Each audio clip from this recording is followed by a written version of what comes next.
can progress this bill until the point where we need to vote. Then we hold it until the time they appear first before us. You know? What is the point of order? And I don't know.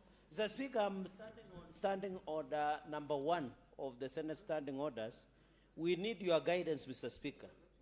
The issue of division of revenue, Mr. Speaker, is it in order for the Senate to discuss and pass the division of revenue, allocating to resources to governors who have failed and shown impunity to account for the public resources that we allocate to them as per Article 210 of the Constitution, Mr. Speaker? Is it in order that you direct the majority leader to stand down the division of revenue bill until and unless the governors account for the resources that we are doing, Mr. Speaker? Remember, Mr. Speaker, there are 2 governors who have warrant of arrest. You saw the governor of Nairobi, but I was later informed he came to sign a condolence book. He did not appear before the committee. There is the governor of Samburu, who our colleagues have gone to arrest him, Mr. Speaker. Is it in order that we discuss division of revenue until the issue of warrant of arrest is addressed, Mr. Speaker, and cleared? Is it in order that 11 governors were named and shamed for failing to appear before the committee? 29 governors refused to appear to account for money, Mr. Speaker. If, Mr. Speaker, we allow division of revenue, we shall be complicity in passage and participating in corruption and impunity that will allow the governors to use resources without accountability. Not to mention Kericho County, which got an adverse opinion. In fact, Mr. Speaker, as a House, we should be invoking Article 225 of the Constitution to order stoppage of funds because the intention is likely to be misuse and abuse of resources, Mr. Speaker. So, Mr. Speaker, understanding order number 1, we need your direction that the majority leader of the Senate withdraws and stops division of revenue until the governors account for the resources that we give to the people, Mr. Speaker, and that is the message across the country. However they run, Mr. Speaker, they must stop it, and they must be held accountable, Mr. Speaker. Now, honorable senators,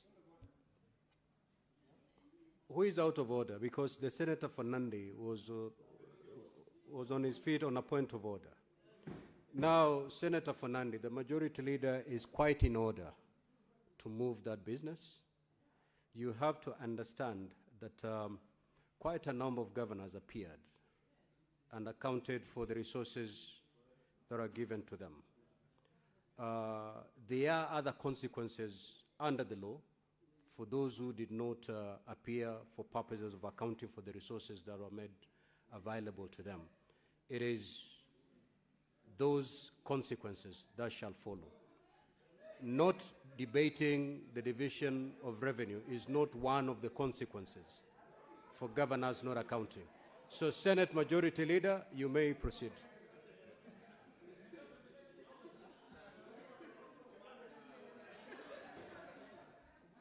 Mr. Speaker, I had sent Senator Sifuna on an important assignment, and he has responded. Can he first report to the House, Mr. Speaker, whether his mission was successful, Mr. Speaker? Senate Majority Leader, just proceed, please. Proceed.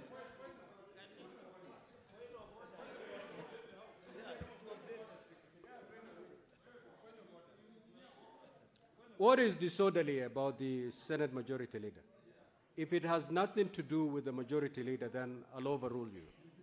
Mr. Speaker, the business that the Majority Leader is about to transact is business that determines the amount of leverage that this House has over accountability and sending money to counties, Mr. Speaker.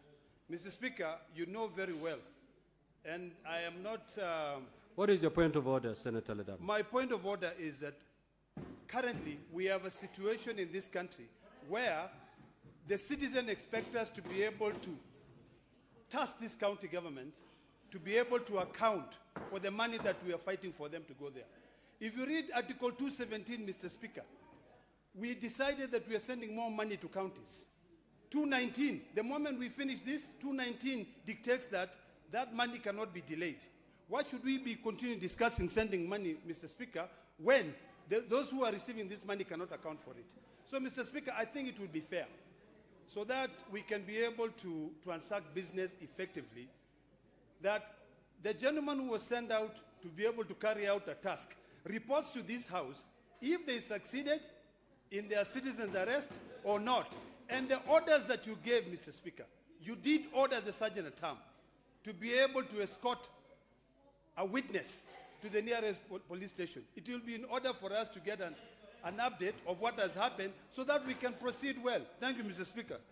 Now, Senator Ledama, the point of order you've raised is the very same point of order that the Senator Fernandi had raised. And if you listened carefully, I overruled that point of order. On the issue of citizen arrest, I had not ordered or instructed anybody to go effect arrest. I had directed the Sergeant-at-Arms to escort the governor of Samburu, in case he's within the presence of Parliament, to the nearest police station. You may proceed, Majority Leader. Mr. Speaker, the governor has run away, but you know the police. Mr. Speaker, it is clear that he wants to do business with this House, only that he does not want to come on his own volition. He wants to be brought here, Mr. Speaker. So maybe, I don't know, later you can amend your guidance and instruct the IG to locate him within Nairobi so that it's easier. Mr. Speaker, I know my colleagues, Senator Cherargei and Senator Ledama, have raised this issue. Why should we proceed with division of revenue? While we have, Mr. Speaker, this conversation. These are senior legislators. They understand that passage of a division of revenue, number one, is time-bound. Number two, is a process. We are not concluding on this exercise today. This, Mr. Speaker, no.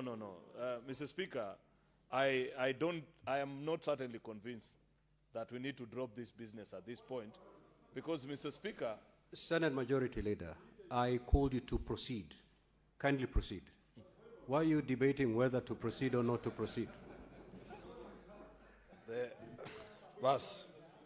Mr. Speaker, I beg to move that the Division of Revenue Bill, National Assembly Bill number 2 of 2026, be now read a second time. Mr. Speaker, the Division of Revenue Bill, National Assembly Bill number 2 of 2026, was published in the Kenya Gazette Supplement number 10th of February 2026. The bill was passed by the National Assembly on 10th of March, which is 2 weeks ago, and referred to the Senate for consideration. The principal object of this bill is to provide the vertical sharing of revenue, Mr. Speaker, raised nationally between the two levels of government, the national and the county governments for financial year 2026 and 2027, in accordance with Article 202, 203, 205, 218, 2 of the Constitution of Kenya.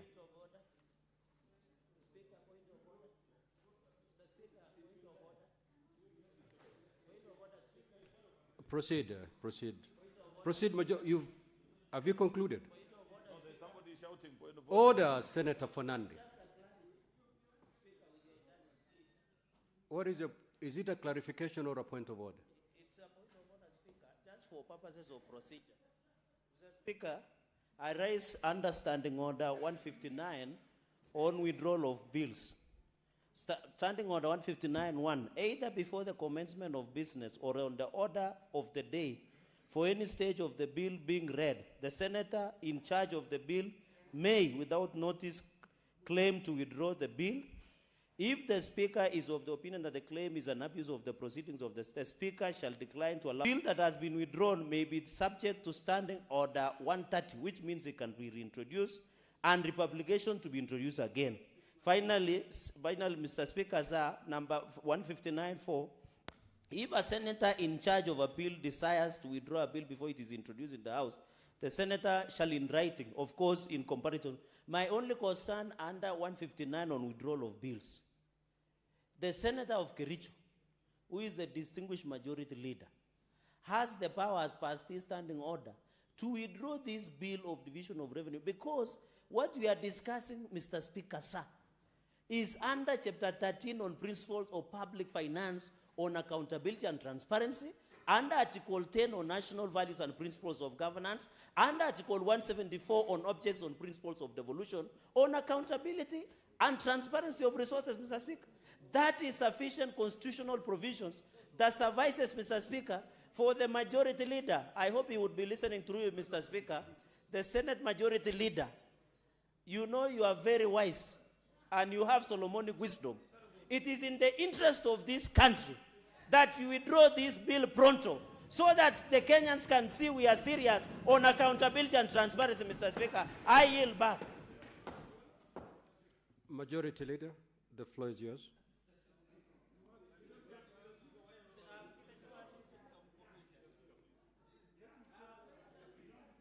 Majority Leader, the floor is yours.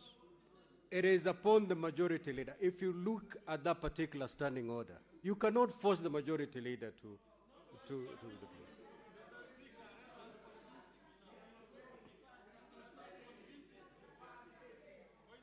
Mr. Speaker, What is the point of order, Senator Kathuri? Majority Leader, take your seat. Yeah, Mr. Speaker, I wanted to plead with you that given that you I are have not the at- floor, Honorable Fine, Majority just, Leader. Okay. just 10 seconds. Mr. Speaker, I wanted to request you, given that you cannot be a leader without followers, Mr. Speaker, I want to listen to the wisdom of my colleagues before proceeding. So if you could allow for a few interventions, All right. then I'll make the decision. Senator Mogeni. The Senator for Nandi has spoken from this side. Let's move this. Then I'll come to you. I'll come to you, Senator for Meru. Yes, yeah, Mr. Speaker, I think we need to send a statement to these guys calling themselves their excellencies, governors. In fact, Mr. Speaker, there are some of our former colleagues, like the one who was here this afternoon, Honorable Lelelit. You know, Mr. Speaker, as PSC, we normally allow our former colleagues to have access to this house, but as long as they conduct themselves in an honorable manner.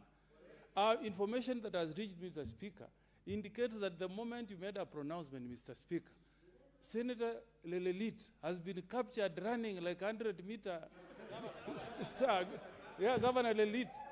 He has run faster than Omanyala out of the precincts of this house to escape the implementation, Mr. Speaker, of your directive, Mr. Speaker.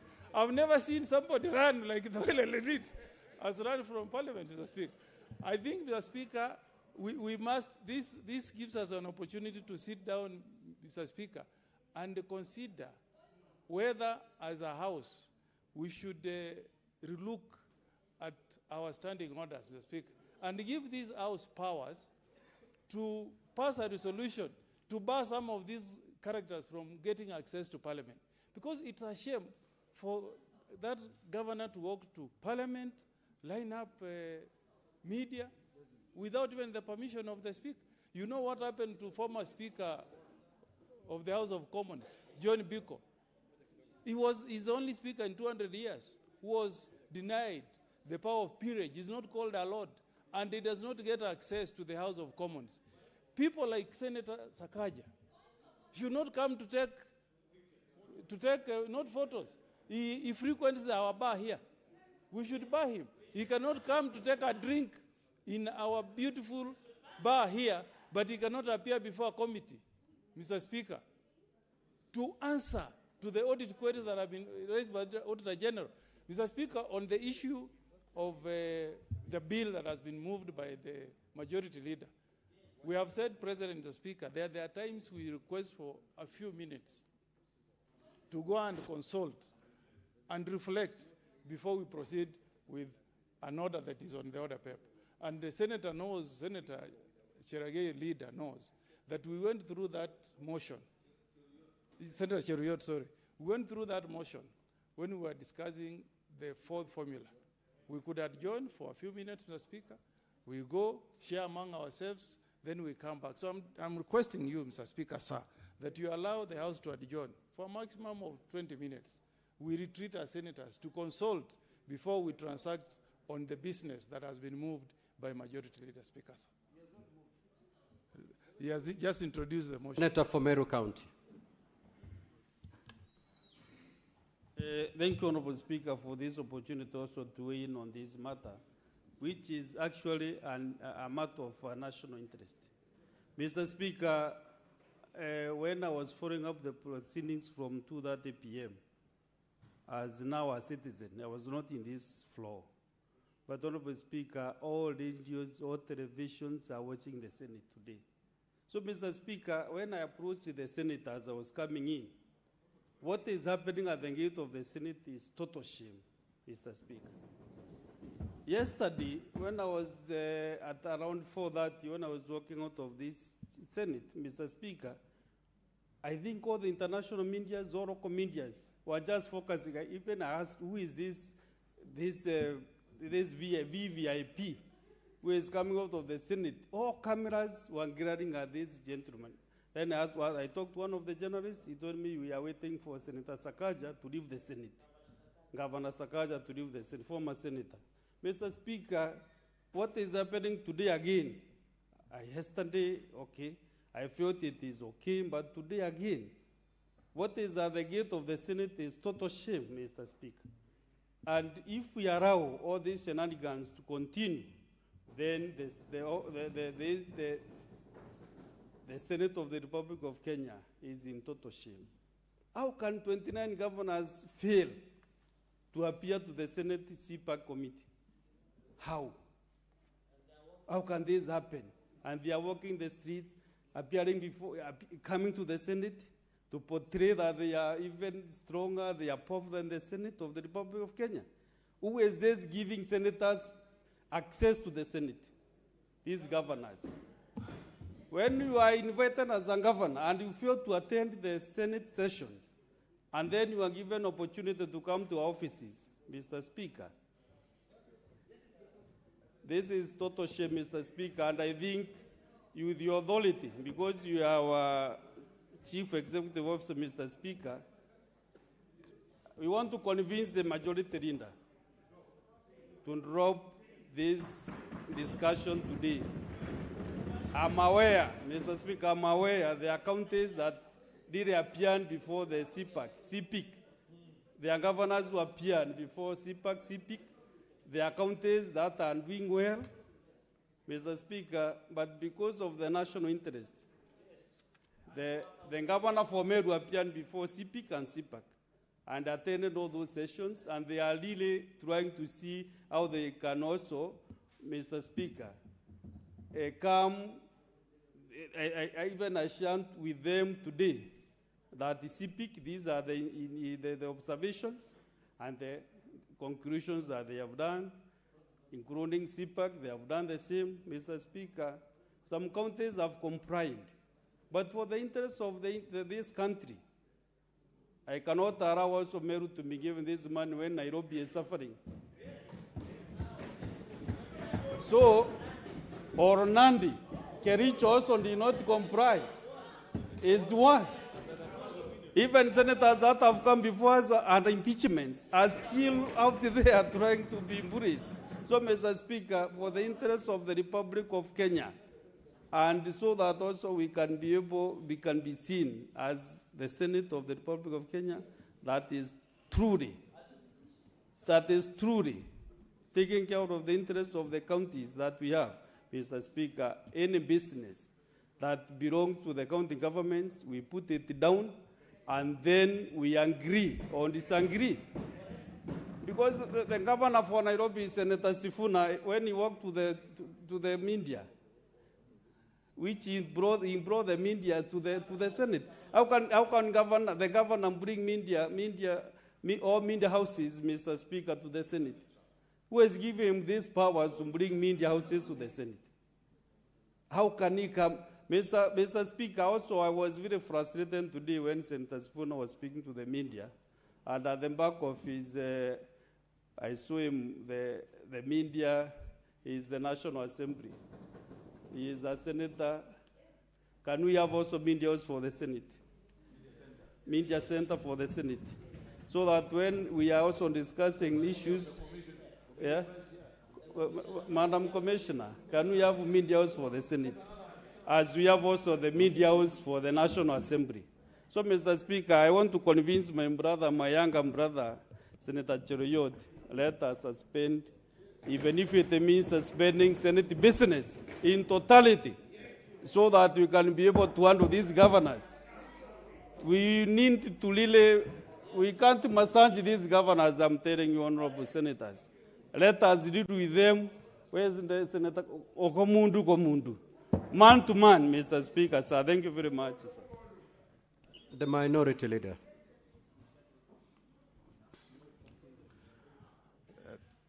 Thank you, Mr. Speaker. Mr. Speaker, I think this particular bill has brought a bit of some interest. In my view, I'm looking for a way on how we can temporarily suspend this sitting. We adjourn this debate. And then we can reconvene maybe after 20, 30 minutes. And then I think with that direction, then we can know exactly what necessary directions we should take. Yeah. Senator Wambua. I thank you, Mr. Speaker, and I want to thank the majority leader for accepting to listen to input from members on this matter. Mr. Speaker, it is your business to read the mood of the House. And if this bill continues to be debated, chances are it will actually collapse. That's what will happen. You don't want that to happen. The best thing to do is to withdraw the bill. Withdraw the bill. Mr. Speaker, I have no business advising the chair on what to do in such a time as this. But I know there is a motion that is coming up by Senator Ledama Olekina, which is very, very relevant to the issues that we are discussing on the behavior of the governors. Mr. Speaker, that would be the best motion to be brought here for us to deal with the wayward behavior of the governors. Secondly, Mr. Speaker, I accompanied Senator Sifuna and a number of my colleagues out there. And Mr. Speaker, it's really a shame. It's really a shame what is happening in the precincts of Parliament, Mr. Speaker. That the governor of Samburu has the audacity to bring together more than 50 media houses to Parliament, Mr. Speaker, to Parliament, to speak ill about senators. Mr. Speaker, which is easier, to call the media out there or to appear before a Senate committee and respond to audit queries? Because, Mr. Speaker, this is something that we can't understand. And I want to, Mr. Speaker, address this because it's important. The senator for Wajir is here. The leadership of the Council of Governors has never been so incompetent and so downright low as it is now. Mr. Speaker, when you have a council as important as the Council of Governors, led by a governor whose understanding of Parliament is the buildings that he sees in the city center, Mr. Speaker, it's amazing. The people of Wajir, Mr. Speaker, I am embarrassed on behalf of the people of Wajir. Mr. Speaker, it was a great honor for the people of Wajir that the Council of Governors gave them the opportunity to lead this institution. But the governor who has been given that role is now ordering, and I'm wondering what happened to our former colleagues in the Senate. I'm just wondering what happened. Senator Sakaja used to do so well when we were here, Mr. Speaker. We used to look at him as the defender of devolution. Senator Irungu Kangata was very, very firm on devolution. Senator James Orengo was so firm on devolution. Senator Kiika Susan was doing so well. Senator Mutula Kilon, Senator Ochilo Ayako was the chair of CPAC at some point, Mr. Speaker. Mr. Speaker, it's amazing. It's just amazing. And what we are saying, Mr. Speaker, I want to urge our leader, the majority leader, to kindly just withdraw that bill on the division of. We cannot be discussing how we are going to give money to counties when the governors have decided they cannot account for what they have been given. We can't, Mr. Speaker. And even if it means, as I conclude, Mr. Speaker, even if it means, Mr. Speaker, Mr. Speaker, I spoke in defense of the people of Wajir. I never said anything wrong about the people of Wajir. I said they were given an... Senator Abbas, what is your point of order?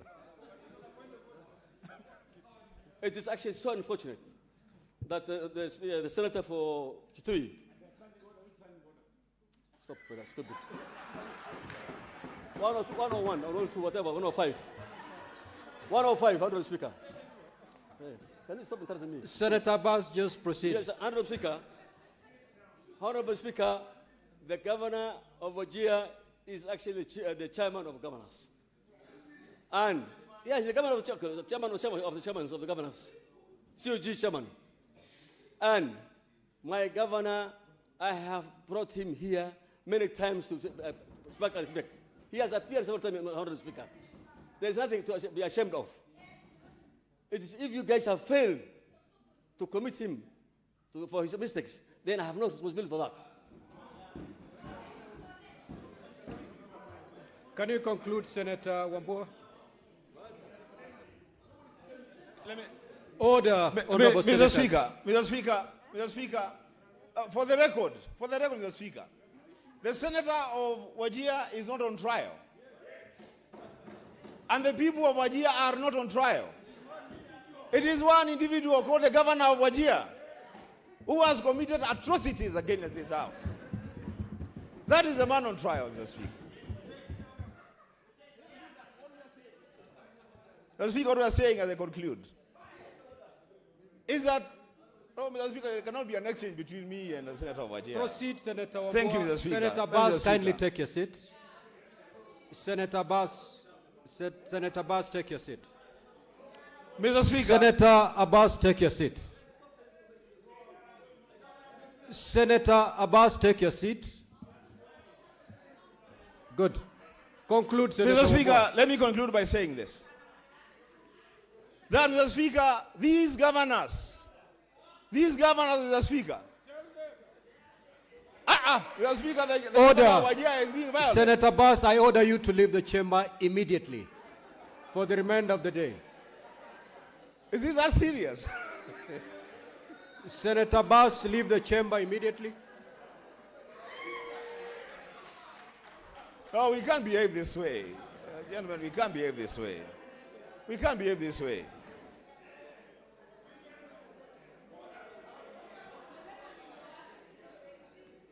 Colleagues, we can't behave this way. We can't do this. We can't do this. Mr. Speaker, as I conclude.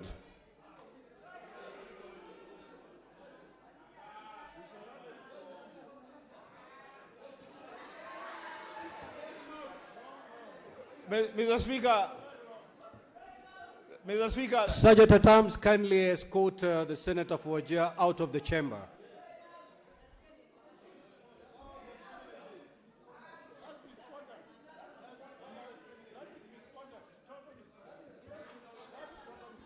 So, Mr. Speaker, let me conclude by saying this. That, Mr. Speaker, there is a serious concern. There's a serious concern, Mr. Speaker, on the matter of the funds that the governors have been put in charge of. That, Mr. Speaker, I think my point is made. Majority Leader, please withdraw the bill. Let's retreat and have a conversation about this bill. At a later date, we can debate it. Mr. Speaker, I submit.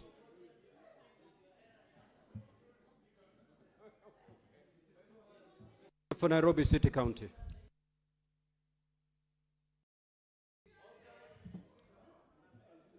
You know, Honorable Speaker, the majority leader had requested me and a small group of senators to proceed to the place where the governor for Samburu was addressing the press, so that we can escort him into the precincts of Parliament, our offices here, put him somewhere. Please, Honorable Speaker, I would not like to be heckled this afternoon. I'm in a foul mood. Tahazana, may the Senator for Nairobi City County be heard in silence. You'll have your moment. Thank you, Honorable Proceed. Speaker. Speaker, the reason I am saying I'm in a foul mood, I've actually been assaulted at the gate there, and I was going to get there. Mr. Speaker, when we arrived there, we found the governor of Samburu actually speaking to the press. And because you had asked that the sergeant at arms escort him to the police station, the sergeant at arms was already there. And Honorable Speaker, as honorable members, we asked him to walk with us into Parliament so that he can be taken where you had ordered him to be taken. One of his goons, Honorable Speaker, grabbed me by my coat. I don't say it's an expensive suit, but now it's ruined, Honorable Speaker. And were it not for Senator Eddy, I think I would have been found myself in a very difficult situation. Speaker, what we are saying is this. I think we need to stop making a mockery of this House. We need to stop making a mockery of devolution. We need to make stop making a mockery of the processes that are constitutionally, required to be done. So, Majority Leader, I am asking myself, I personally am happy. I'm happy that I saw a letter from the governor of Nairobi saying he is now prepared to appear before the Committee of Public Accounts. But, Honorable Speaker, this decision not to appear before a specific committee of this House is a collegiate decision by the Council of Governors. And that is why I like what the Senator for Meru has said, that this is no longer about our individual counties. One of the things that I agree with the chair of the Council of Governors, the governor for Wajir, when he spoke yesterday, he said, in fact, the oversight mandate of this House is not upon individual governors. I, as a senator for Nairobi, it is not only me who is expected to oversight Nairobi. The governor of Meru, the governor of, yes, the governor of Meru, the governor of Samburu is also subject to my oversight as a member of this House. But where we differ is that the responsibility to account for money is an individual responsibility for them. My responsibility is to account to the people of Nairobi how I have been able to execute the mandate they gave me at the ballot. Honorable Speaker, the people of Nairobi have seen that I have exhausted everything, every single tool, including sending the IG of police to present my governor before the committee so that we can have conversations about those matters that we were highlighting yesterday. Speaker, when you talk about 21 billion shillings, that this House, not Sifuna, this House gives Nairobi 21 billion Kenya shillings. If the senator of Bungoma sitting in a committee cannot ask Sakaja questions about utilization of that resources, then how will I be able to convince you next time that you need to support me for more resources for Nairobi? So what we are saying is this. I think, honestly speaking, what is required now is some level of sobriety, some level of maturity, not from this House, but from the Council of Governors. We have had enough. You cannot subject this House to the sort of ridicule that we are seeing, that you come, you know very well, you are invited to a specific committee at a specific time, at a specific date, to discuss a specific matter. Then you bring a battery of journalists out here to tell them I am here and these people, there's nothing even I'm doing here. There's no one has asked me any question. That is not how we are supposed to relate. And intergovernmental relations are not supposed to be this acrimonious. So, Honorable Majority Leader, you have said you wanted to hear our wisdom.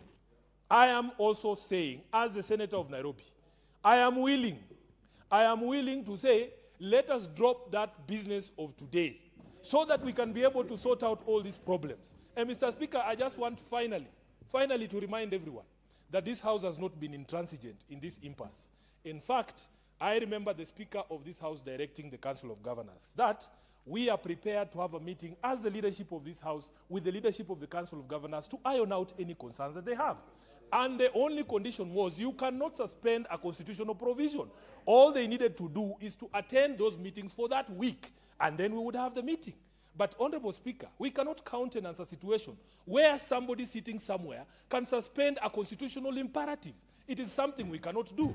So, I am hoping that the other governors will follow. And I've spoken to the chair of the County Public Accounts. I don't see him in the house today, but he's on his way. The vice chair is here.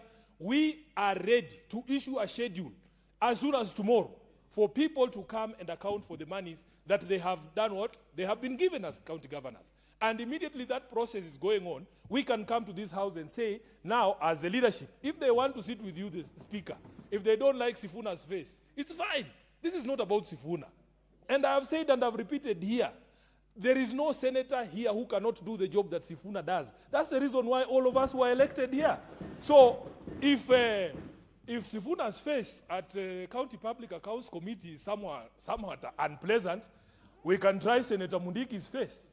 I don't have a problem. Let us try Senator Joyce Korir. If they think Senator Joyce Korir will not ask about money being taken from Kipes to go and throw a bash for border borders, they are very mistaken. If they think Senator Korir will allow them to withdraw money from the county coffers so that they can throw a housewarming party like they did in Vihiga, it is not going to be possible. Mr. Speaker, can you imagine? They say we embarrass them there. A governor comes and his records are so bad that when he is asked to read them, he says he has forgotten his glasses at home because he knows if he reads that thing, he's going to be so ridiculous. Speaker, who is embarrassing who? Who is embarrassing who? This house only operates on two things, two reports. The report from the Auditor General is brought to us, and the responses from the governors. Your responses are so bad, you are embarrassed to read them. But somehow, Sifuna is the problem. So, Speaker, I agree with my colleagues who are saying... Sifuna, would you wish to be informed? By all means, this is Anjurin Cheke, Elder. He has some information. Thank you, Honorable Speaker. You know, Mr. Speaker, Senator for Nairobi is my good friend. And what has happened before that, the first yesterday, the report, the CPK report of the Senate, they have already departed from the committees.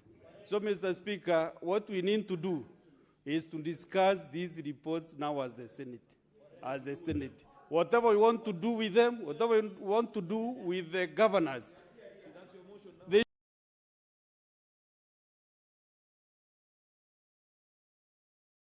should appear now before the Senate. They have already left the committees, Mr. Speaker. And if any governor should appear here the way CSCs appear before us, so that we can also interrogate them, we can be able, especially the 29, just a minute, especially the 29 governors who have really shown us the middle finger. We really need to deal with them perpendicularly, Honorable Speaker. Senator for Nairobi City County, conclude your thoughts, please.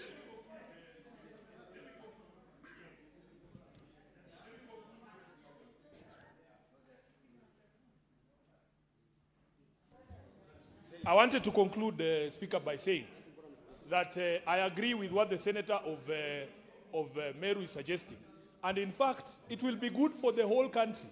It will be good for the whole country to see for themselves the sort of amazing things that we are told in County Public Accounts Committee.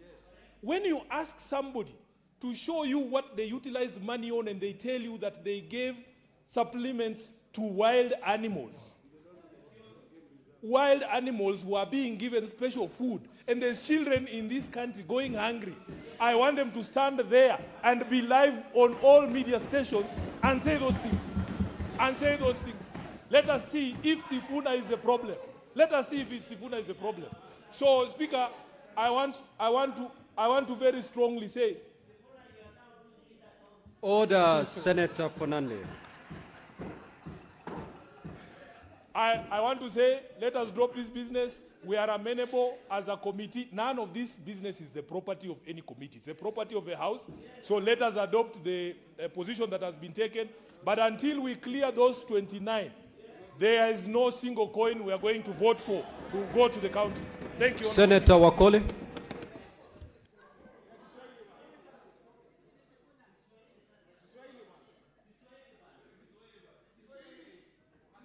Order, honorable senators. Asante Mheshimiwa Spika kwa nafasi hii ambayo leo gavana ameponea chupu-chupu. Ndugu yangu Sifuna, ndugu yangu Eddie walikuwa wamembeba hobela. Gavana miguu ilikuwa imening'inia hewani ili wachukua maafisa wake kumuokoa mikononi mwa maseneta. Lakini jambo linalosisitizwa Mheshimiwa Spika ni kwamba mtu hawezi kuoka mkate wake na kaula mwenyewe pasipo kuchungwa na kudadisiwa na tume ama taasisi kama jumba la Senate. Yale viongozi wanataja kuhusiana na usambarishaji ama kupora kwa pesa za kaunti, kupanda miche isiyohesabika, kulisha mifugo ambayo haitunzwi na watu ambao wako timamu mchana katika boma zao.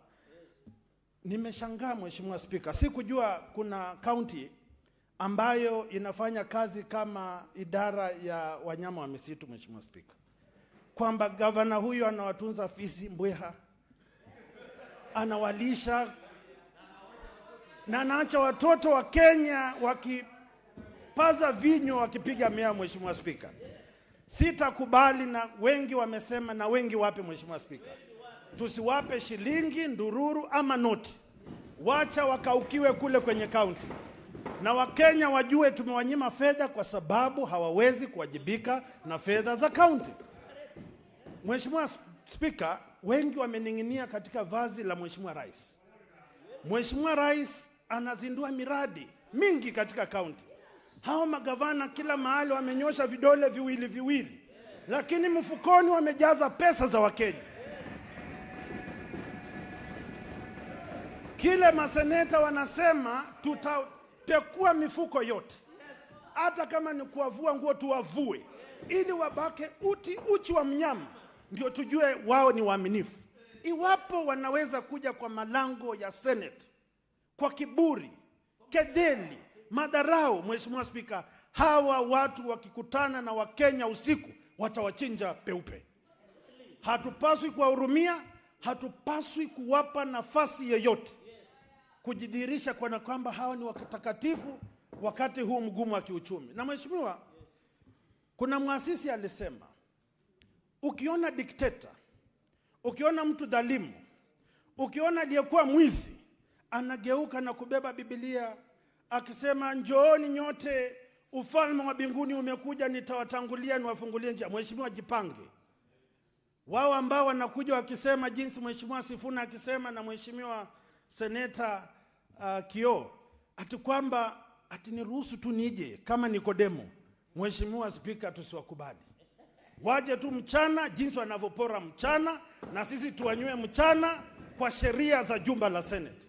Naomba niungane na wengine, hatuwapi pesa, lazima wakamatwe. Na nimeshukuru Mheshimiwa kiongozi wa wengi, kwa mara ya kwanza Wakenya wamejua katiba inawaruhusu kukamata wezi na kuwakabidhi mikononi mwa taasisi za dola. Wakenya popote mlipo, mkiona hawa magavana, tusaidieni, muwakamate, muwapeleke katika kituo cha polisi kilicho karibu. Asante sana na Mungu awalinde. Asante Mheshimiwa Speaker. Now, Majority Leader, honorable senators, if you look at your supplementary order paper, there is a motion that you will have to speak to it, and it touches on the matters that you want to speak. Senator Kavindu, there is a whole motion that awaits you. So that contribution you want to make now, reserve it to be made in that particular motion. Majority Leader, you wanted to tap the wisdom of your colleagues. I hope you are now wiser than it started. You may proceed. Thank you, Mr. Speaker. I want to thank my colleagues because this is not a simple matter. Mr. Speaker, Senator Kavindu, the bill has not been moved. So proceed, Senate Majority Leader. Mr. Speaker, I was saying this is a very serious matter, and these are moments that call for serious introspection. As a House, Mr. Speaker, why I requested that I be advised by my colleagues is because this is not just an issue about one or two governors. Mr. Speaker, when you have governors seated in Kilifi, enjoying expensive drinks, and perhaps doing things that you cannot mention even on the floor of the House, Mr. Speaker, then incite themselves that they shall cease appearing before the House of Parliament, Mr. Speaker, that is not a matter to be treated lightly. That is why I have been very clear from day one, Mr. Speaker, that if there is a matter that has touched the raw nerve of this House, it is this issue of the collective non-appearance by governors before the House of Parliament, Mr. Speaker. And I want to tell the governors, it doesn't matter which office you seek intervention from, and they know what I mean, Mr. Speaker. This is something that is non-negotiable for us, Mr. Speaker. Mr. Speaker, if my colleagues feel that a continued conversation on the division of revenue undermine our collective position of principle that respect to the constitutional order in this country is not something that is subject for debate, Mr. Speaker, then I defer to the wisdom of the House. I request, Mr. Speaker, that I be granted the opportunity to defer the moving of this bill until a later date, Mr. Speaker. It is so deferred. Now, Honorable Senators, there is a supplementary order paper, which I believe has been posted in your gadgets.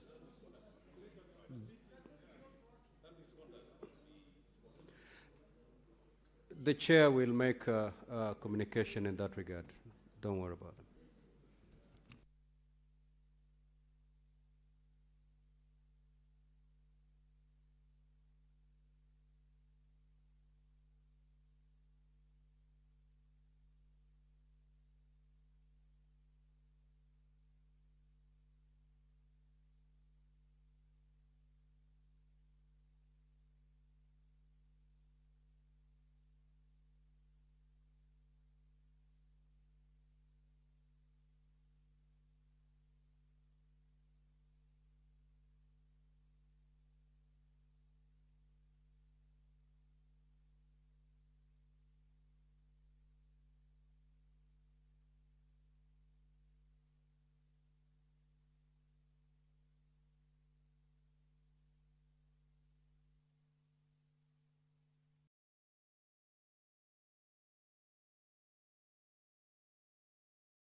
Order, Honorable Senators, before I ask the clerk to call the next order, I have this communication to make. Senator Eddy and Senator for Kitui, kindly take your seat.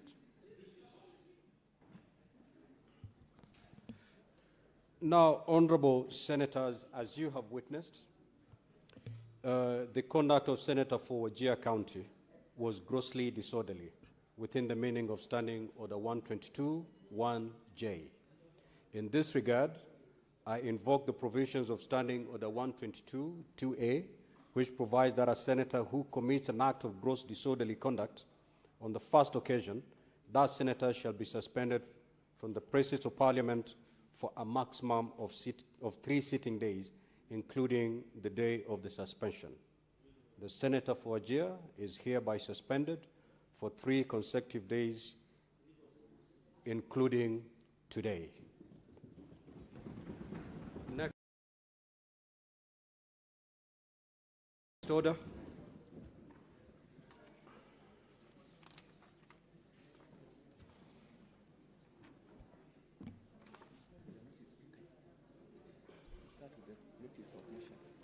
Now, I want to believe that you are in receipt of the supplementary order paper. Senator Ledama, you may proceed to give notice of a motion.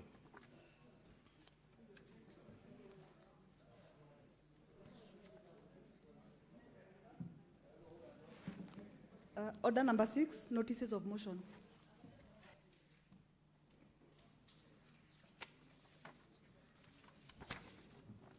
Thank you, Mr. Speaker. Mr. Speaker, sir, I rise to give notice of a motion, implementation of recommendation by Select Committee of County Public Accounts and County Public Investment and Special Funds on Auditor General Report for financial year 2024-2025. Mr. Speaker, aware that Article 96(1) and 3 of the Constitution mandates the Senate to represent counties, protect their interests, and oversee national revenues allocated to county governments, and that Article 2298 and the Public Audit Act require Parliament to debate audit reports and act within 3 months. Concerned that, despite repeated invitations and summons, 15 county governors define the Select Committee on CPAC and CPISF by refusing to appear and answer for financial management and accountability failures in the Auditor General Report for financial year 2024-2025 reports. Appreciating that, CPAC and CPIC diligently interrogated the Auditor General issues, filed reports within constitutional timelines, and secured Senate approval on the 31st March of 2026. Noting that urgent needs for rigorous follow-up on these recommendations and ongoing Senate oversight of implementation. Now, therefore, Mr. Speaker, notwithstanding Standing Order number 225, the Senate resolve that the Select Committee on CPAC and CPIC immediately track implementation of the Senate-approved recommendations and table monthly progress report detailing compliance status. 2, fast-track the next audit cycle by prioritizing Auditor General reports and county financial statements for the year ended 30th June 2026, tabling committee reports promptly to enable thorough senatorial scrutiny. Number 3, enforce fiduciary accountability by resummoning non-compliant county governors, recommending sanctions for defiance, including budget withholding under Article 229, and escalating unresolved cases to the Controller of Budget, Ethics and Anti-Corruption Commission, or Director of Public Prosecution as appropriate.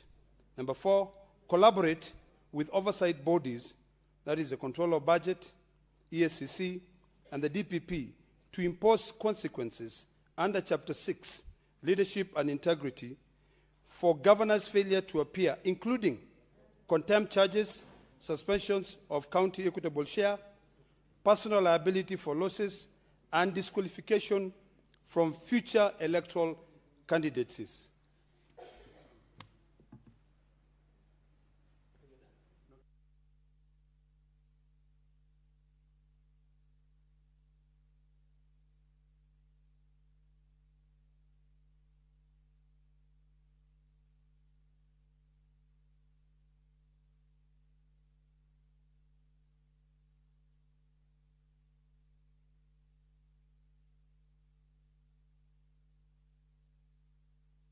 Next, Under Clerk.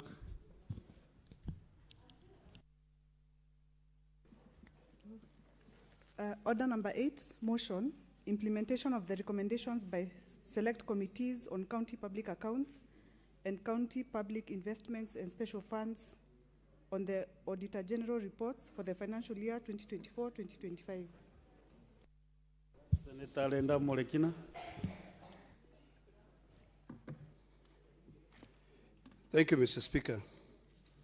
Mr. Speaker, I rise to move the motion. Just open.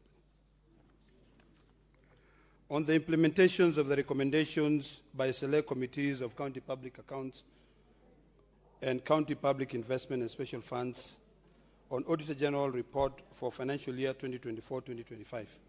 Mr. Speaker, aware that Article 96(1) and 3 of the Constitution mandates the Senate to represent counties, protect their interests, and oversee national revenue allocated to county governments, and that Article 2298 and the Public Audit requires Parliament to debate audit reports and act within 3 months, concerned that despite repeated invitations and summons, 15 county governors defied the Select Committee on CPAC and CPIC by refusing to appear and answer the financial mismanagement and accountability failures in the Auditor General financial year 2024-2025, appreciating that CPAC and CPIC diligently interrogated the Auditor General issues, file reports within constitutional timeline, and secure Senate approval on March 31st, 2026.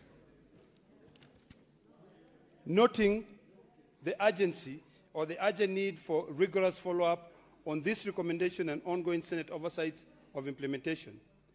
Now, therefore, notwithstanding Standing Order 225, the Senate resolved that the Select Committee on CPAC and CPIC immediately, 1, track implementation of the Senate-approved recommendations and table monthly progress reports detailing compliance status. 2, fast-track the next audit cycle by prioritizing Auditor General reports on county financial statements for the year ended 30th June 2026, tabling committee reports promptly to enable thorough senatorial scrutiny.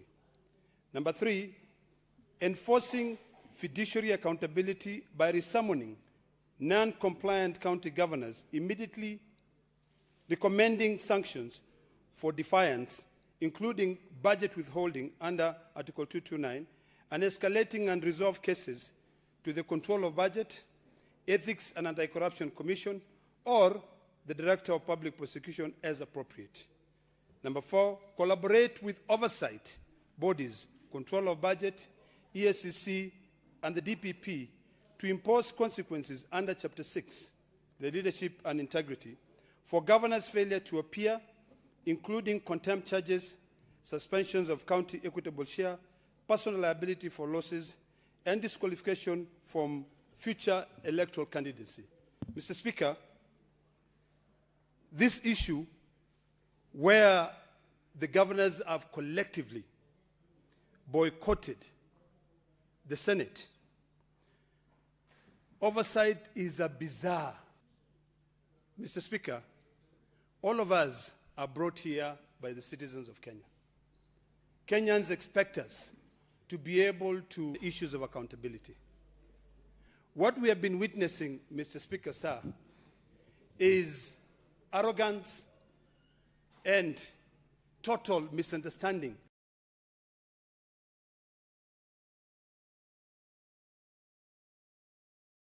and misinterpretation of the Constitution and also laws that governs devolution.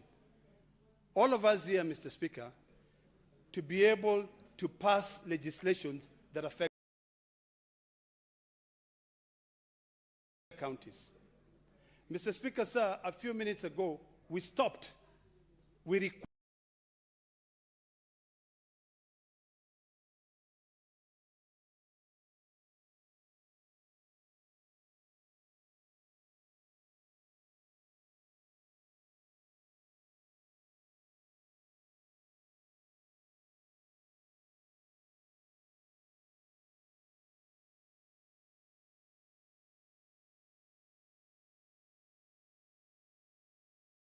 requested the majority leader to hold the business of sending money to counties so that we can be able to, first of all, put a check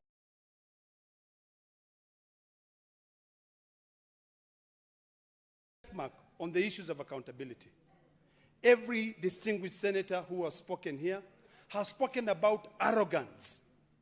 Mr. Speaker, these are young men and women who, before they became governors, were living in apartments.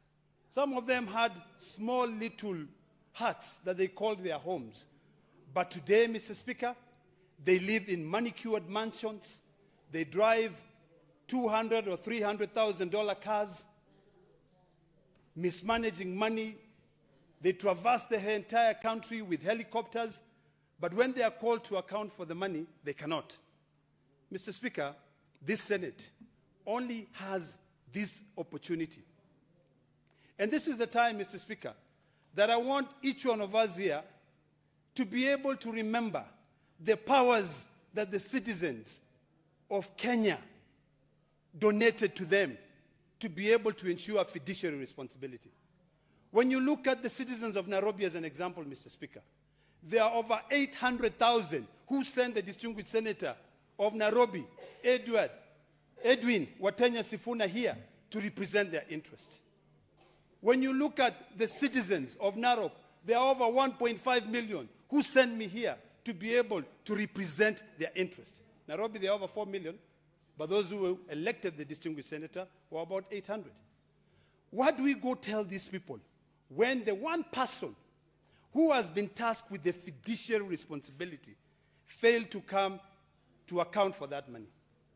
You know, Mr. Speaker, this issue of governors forgetting that leadership is a sacred trust which has been bestowed by the people is something that we must remind them on a daily basis.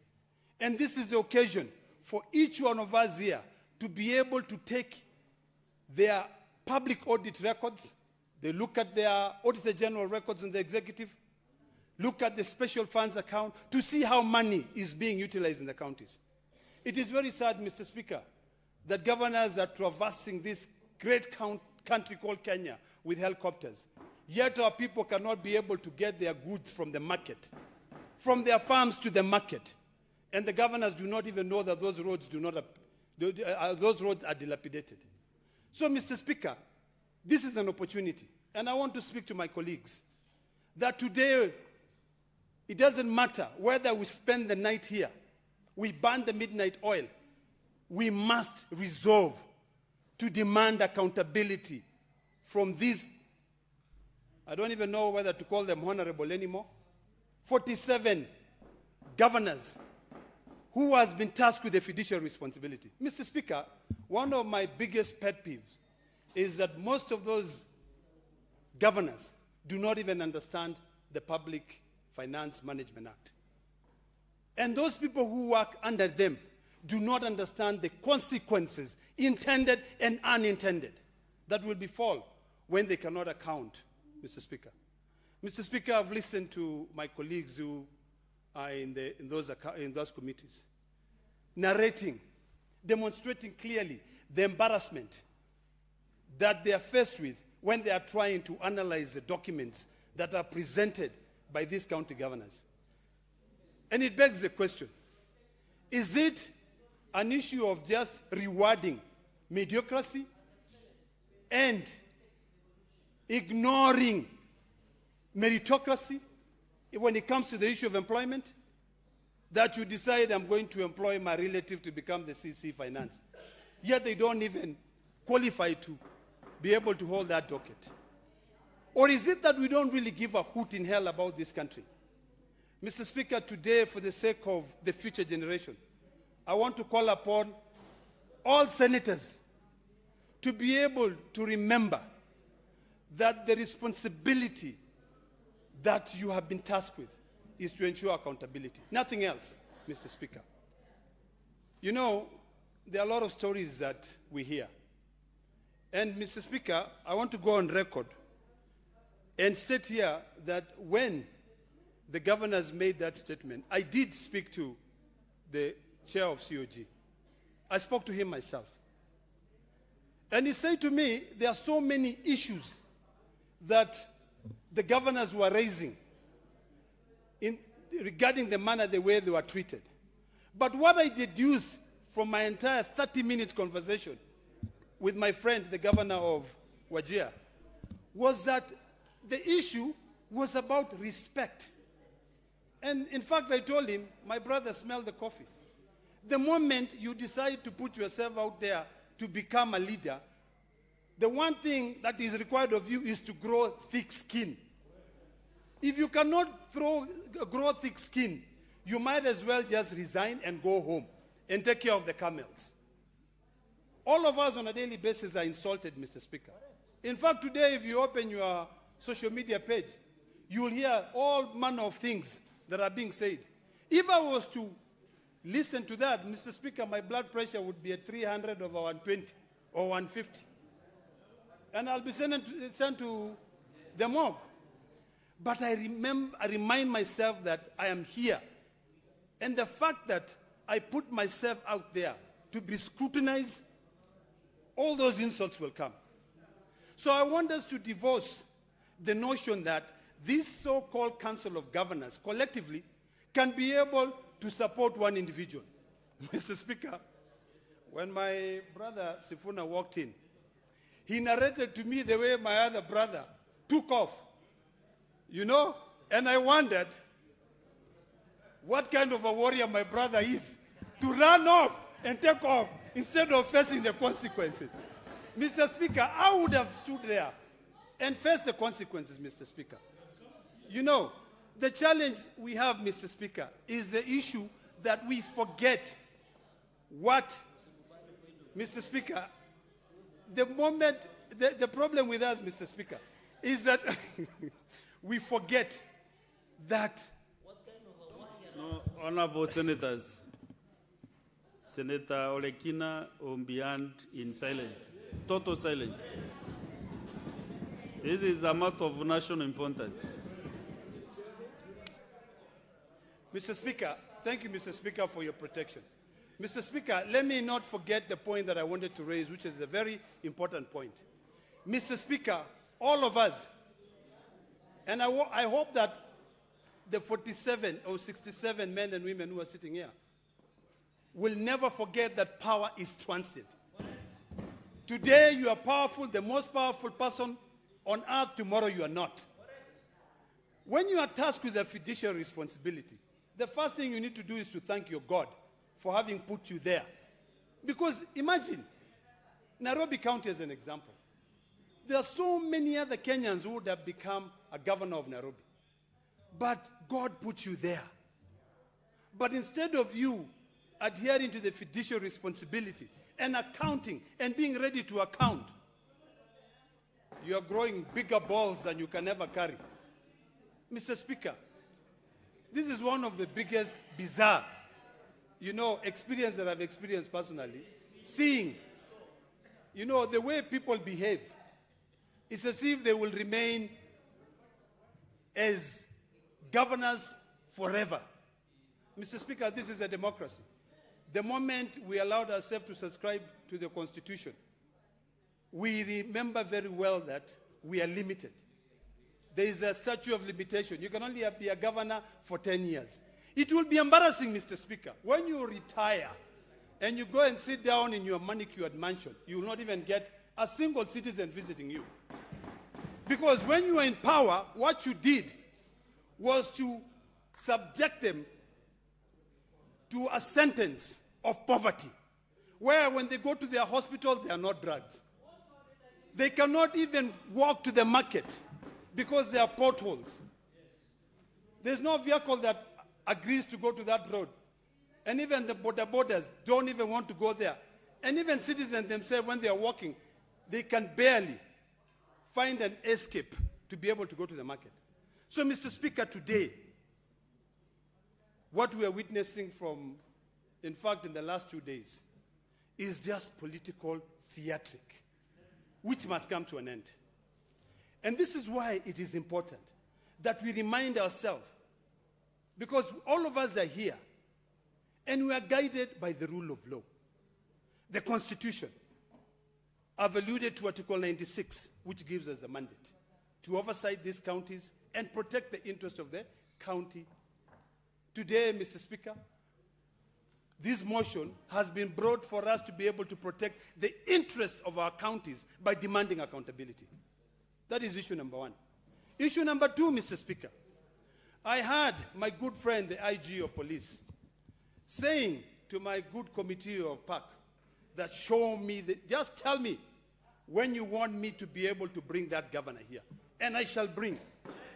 Mr. Speaker, I am surprised that what I witnessed were my good friends, the police, outside Nairobi City Hall. And then the next day, I see the governor of Nairobi taking pictures, going with a cameraman taking pictures. What happened? Mr. Speaker, to the IG of police, and I'm going to call him after this and ask him, Ero, what happened to you? You said that you will be able to bring this gentleman here. What happened? You chickened out or what? What is the biggest problem? You know the problem, Mr. Speaker, is that all of us, and I'm not saying that I'm a saint, but sometimes we have to remember that we have a fiduciary responsibility. It is wrong, Mr. Speaker, for the IG or police not to deliver on what they promised under oath when they appeared before the committee. It is wrong, Mr. Speaker, for me to witness my good friend, Senator Governor Orengo, coming in, and he was among the first person. Mr. Speaker, I sat here with Orengo next to him. He taught me, he guided me very well on the importance of respecting the rule of law. And when he appeared, I was shocked, Mr. Speaker. I don't understand what it takes when you become a governor. All of a sudden, you forget that you are supposed to be accountable. Mr. Speaker, I think it's about time that we ask ourselves whether this constitution is the right constitution. Because, Mr. Speaker, if I was the president of Kenya today, I will rule this country with an iron fist and ensure that there's proper accountability. We cannot answer to our citizens in the country who are crying, who do not have medicines, who cannot be able to support themselves, Mr. Speaker. So, Mr. Speaker, I want to end with the following 5 points, which are very, very key. That it behooves all of us here to be able to hold our county governors accountable. I want to request ESCC, because recently I met with the ODPP. And the ODPP told me, I cannot do anything without ESCC. Either we agree to collapse these two entities and make them one because of the issue of prosecutory powers, or define, when it comes to the issue of accountability, give ESCC prosecutory powers. Mr. Speaker, point number two, and this is something that all of us must be able to think today.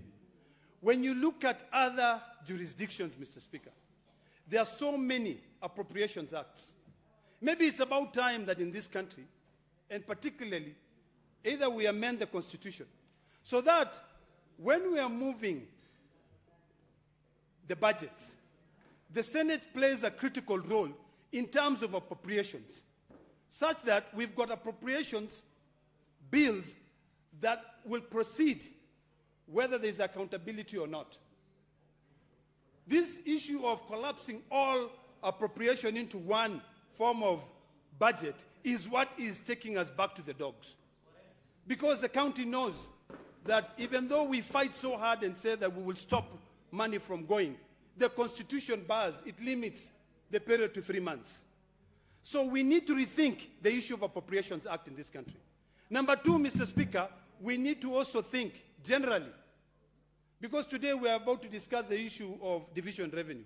We need to relook at Article 223 of the Constitution of Kenya when it comes into the issue of money being spent without approval of Parliament. It is about time that we take this opportunity, distinguished senators from both sides of the aisle, to be able to redefine this country for future generations. Look at the Constitution, see the loopholes which are there, which these guys are easily able to bypass for them to be able to get what they want. If today, and I want to remind you, this is my third point, if today, Mr. Speaker, we agree to discuss the division of revenue, the moment we discuss the division of revenue and we pass it, done. It goes to the National Assembly, and from the National Assembly, it proceeds for the money to go. And the Constitution is very clear. Read Article 219. A share of revenue of a county shall not be, delayed. It has to be released. But that only comes in after we have passed this issue of the division of revenue. So my plea to all of us is that we stop this debate on division of revenue until all county governors have appeared before the Senate to be able to respond to the queries that has been asked. Point number 4, Mr. Speaker, as I conclude, it is imperative that these oversight bodies, the Auditor General, ESCC, and ODPP, work together, Mr. Speaker. It is embarrassing that every time you speak to ESCC, they tell you, oh, there's nothing we can do.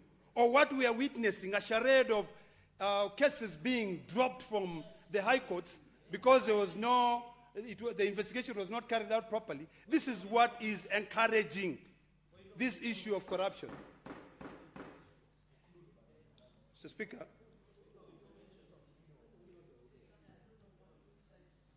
Speaker, in conclusion, this House must send an unmistakable message that accountability is non-negotiable. The Senate powers of the past must be exercised, and this is the opportunity that we have. Without this opportunity, I don't know how to spell it out. Maybe I'll speak in Swahili and Kimasai for you to understand. This is the only opportunity that we have to be able to demand accountability. With all those so many remarks, Mr. Speaker, I beg to move and request the Majority Leader to second. Before the Majority Leader seconds, I want to make this communication of the visiting members of Maendeleo ya Wanawake from the constituency in Homa Bay County. Honorable Senators, I would like to acknowledge the presence in the Speaker's Gallery this afternoon of a visiting delegation of members of Maendeleo ya Wanawake from the constituency in Homa Bay County. The delegation is in the Senate on a courtesy call to Senator Beatrice Ogora MP. Honorable Senators, in our short tradition of receiving and welcoming visitors to Parliament, I extend a warm welcome to the delegation, and on behalf of the Senate and on my own behalf, wish them a fruitful visit. Thank you. Senator Beatrice Ogora, in 1 minute, kindly welcome the visitors so that we can proceed to the seconding of the motion.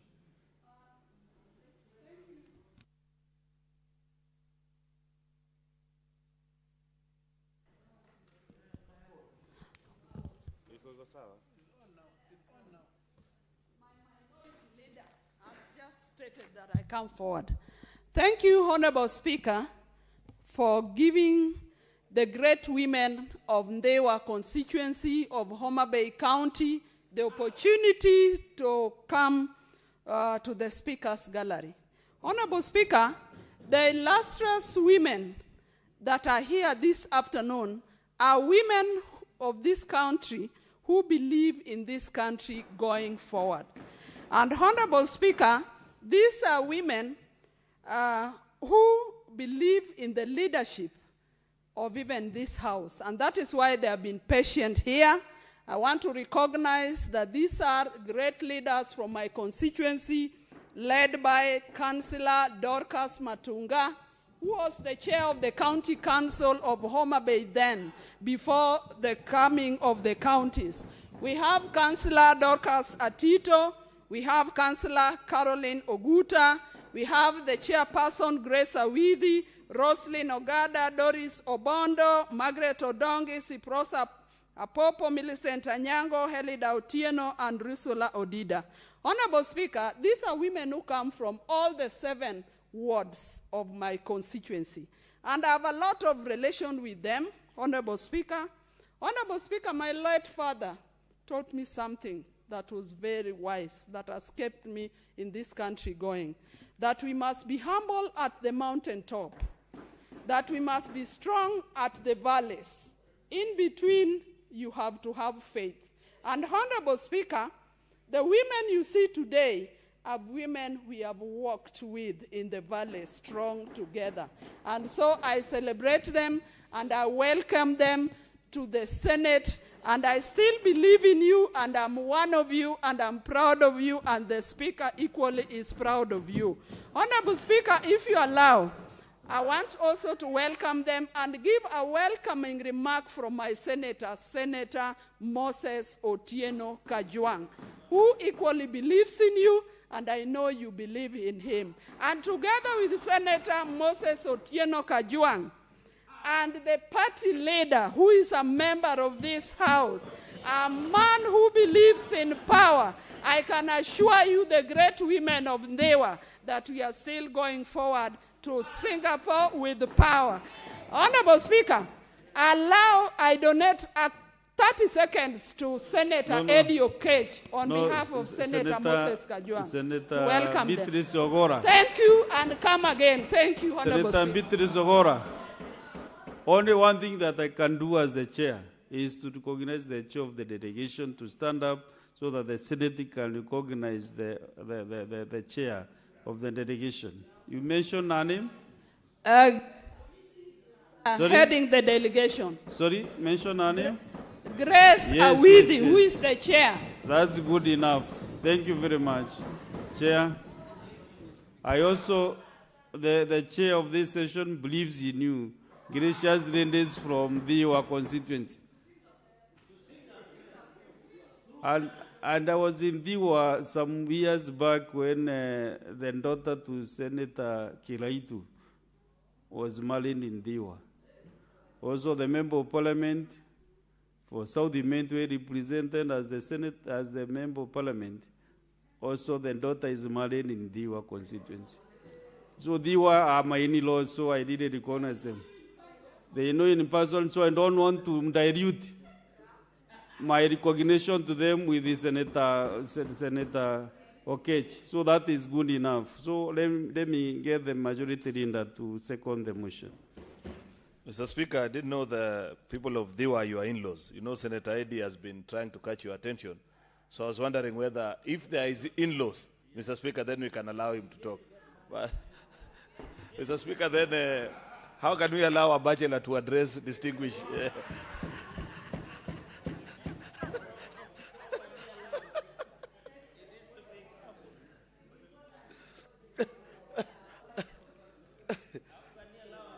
Mr. Speaker.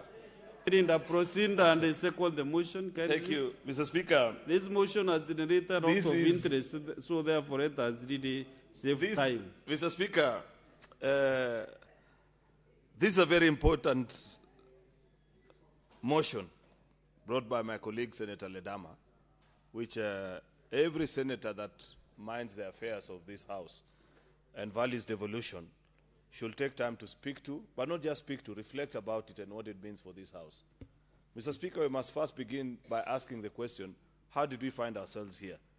We found ourselves here, Mr. Speaker, and I'll repeat for the 18th time, because governors went on a whirlwind trip in Kilifi, and while they were enjoying whatever they were enjoying, incited themselves and said that there is a committee of the Senate that is not treating us with the dignity that we deserve. We feel they are unkind to us, and so many other things that they have mentioned. And they came with the silliest ideas that has ever left the minds of Council of Governors, that they shall not appear before the County Public Accounts Committee. And since that particular day, things have not been okay, Mr. Speaker. I read it for what it is since that particular day, Mr. Speaker, that this is a direct attack to the very heart and soul of the Senate. And as leader of majority, Mr. Speaker, have been fairly consistent on this matter, perhaps more than anything else, Mr. Speaker, that this is not something that we can even countenance, Mr. Speaker. Because, unfortunately, for some of us, for the little years that we have lived on this earth, the only institution that we've had the very rare opportunity to infuse our thoughts and share in the philosophy of what it will become in years to come by, it is this House of the Senate, Mr. Speaker. And some of us are not in a hurry to leave this House, so long as the people continue to have the trust and the will to allow us to come into this House, Mr. Speaker. Therefore, we must guard this institution by everything that we believe in. Mr. Speaker, when the Council of Governors raised the issues that they raised, we responded like diligent citizens are expected to do. We mentioned to them and said, while we hear what you're saying, that is not the procedure. Appearance before a parliamentary committee is not a buffet, Mr. Speaker, where you pick what you like and you leave what you don't like, Mr. Speaker. This is a mandatory exercise to which you must undertake so long as you interact with public resources, Mr. Speaker.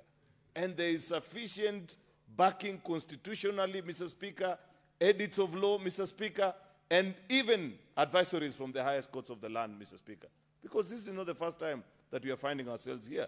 Governors have even attempted to go all the way to the Supreme Court. It took the judges of the Supreme Court to remind them that appearance before the Senate, Mr. Speaker, is mandatory and expected of any individual that interacts with public resources, Mr. Speaker. And so we responded in kind and said, good people, we don't know what it is that you feel so much offended by our colleagues who serve in County Public Accounts Committee, but be that as it may, as a principle, we cannot allow you to select which committee of the House you appear before. I have spoken more than 5 or close to 10 times to none other than including the chair of the Council of Governors, my good friend Governor Ahmed. And I have told him that there is a principle that I'm willing to die for. We cannot allow any individual, Mr. Speaker, to dictate and direct the operations of this House other than the decisions that are made on the presence of this House. And therefore, we asked our colleagues, governors, that come, appear, respond to the queries, then later on, present your petition to the leadership of the House. We will listen to you. Many times people do this. Mr. Speaker, for your information, every Wednesday morning, just like today, we have cabinet secretaries appearing before this House. Mr. Speaker, there are days in which, for one reason or the other, they are not able to appear. And they send in letters. Sometimes even those documents come in fairly late. But because we are leaders and we understand the demands of the high office that many of them hold, Mr. Speaker, we grant them the latitude. Therefore, we are not an obstinate institution. Nobody can accuse us, Mr. Speaker, that we are unreasonable in this exercise. We told our colleagues, appear, then we will have this conversation. Unfortunately, Mr. Speaker, some of them cheekily saw a silver lining and an opportunity for them. And I suspect, dear colleagues, that the 29 governors who chose not to appear are actually the originators of this silly idea of non-appearance, Mr. Speaker. And the reason why they came up with that idea is because the Auditor General did a fantastic job in the audit process of 2024-2025, insofar as exposing all the risks, exposing all the messes that are in our county governments, Mr. Speaker. And therefore, many of them saw this as the perfect opportunity to run away from accountability. And they use this excuse saying, oh, we had a collegiate agreement. Mr. Speaker, those are the gentlemen and the ladies, Mr. Speaker, that incited their colleagues and said, we shall not appear because they knew what awaited them. Each of our colleagues that serves in that committee, together with us that attend every time a governor from the counties that we represent in this House are appearing, Mr. Speaker, we're waiting for the opportunity to listen to county governors give an explanation of how they have interacted with public resources. I said here yesterday, Mr. Speaker, that some of us believe in doing oversight differently. For all the years that I have served as a senator, in fact, to the detriment sometimes of my own political career, Mr. Speaker, I avoid discussing public finances and audit queries, Mr. Speaker, in public gatherings in my county. I try and rise above board. Many times, in fact, people submit or observe that as a weakness. But I have always known that there is granted to me a premium platform here in Parliament where the governor comes, appears, and there are questions based on a document that we didn't originate as a Senate. The Senate does not audit county governments. We only respond to issues that are raised by auditors, Mr. Speaker. And therefore, we were waiting for this perfect opportunity. Unfortunately, Mr. Speaker, what happened happened. This matter is now considered settled, in my humble opinion. Because if you don't respond to queries that you have been asked, it simply means you agree with the findings of the Auditor General. And that is a report that we passed yesterday at 6:30, Mr. Speaker. It is now upon the various state agencies, Mr. Speaker, and if you read Resolution 4 of this motion, Mr. Speaker, that the Senate resolves to actually collaborate with other institutions of oversight, the Controller of Budget, the Ethics and Anti-Corruption Commission, the DPP. The only one that we forgot to add, Mr. Speaker, is the judiciary. Because the judiciary is also part and parcel of the institutions of oversight, Mr. Speaker. I personally believe that the only day, Mr. Speaker, for which this madness that exists in our county will come to a stop is the day governors will get pictures of one of their colleagues, Mr. Speaker, getting fit to dress in those prison uniforms, Mr. Speaker. That is the day people will realize that this is not a matter of child's play, Mr. Speaker. But so long as people know they can go to the ESCC, they explain themselves. If it moves to the DPP, you can have some political interference with it. Once it gets to the court, you understand how all these things happen, Mr. Speaker? You are not a stranger in Kenya. Therefore, we need to call upon all these institutions of oversight that we must work together to protect public resources.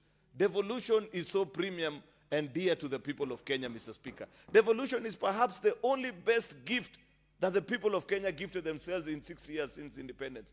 It's the only meaningful thing that many parts of this country, perhaps the remotest parts of this country, the closest thing that they interact to government services is the little resources that we send to them, Mr. Speaker. And so long as we continue to read the reports that are being presented before us, Mr. Speaker, you must be worried. Mr. Speaker, we must get concerned. And I say this as somebody who has served in this house for quite a long time. When we came here in the first Senate, Mr. Speaker, I don't recall reading the kind of absurd audit reports as what I'm reading today.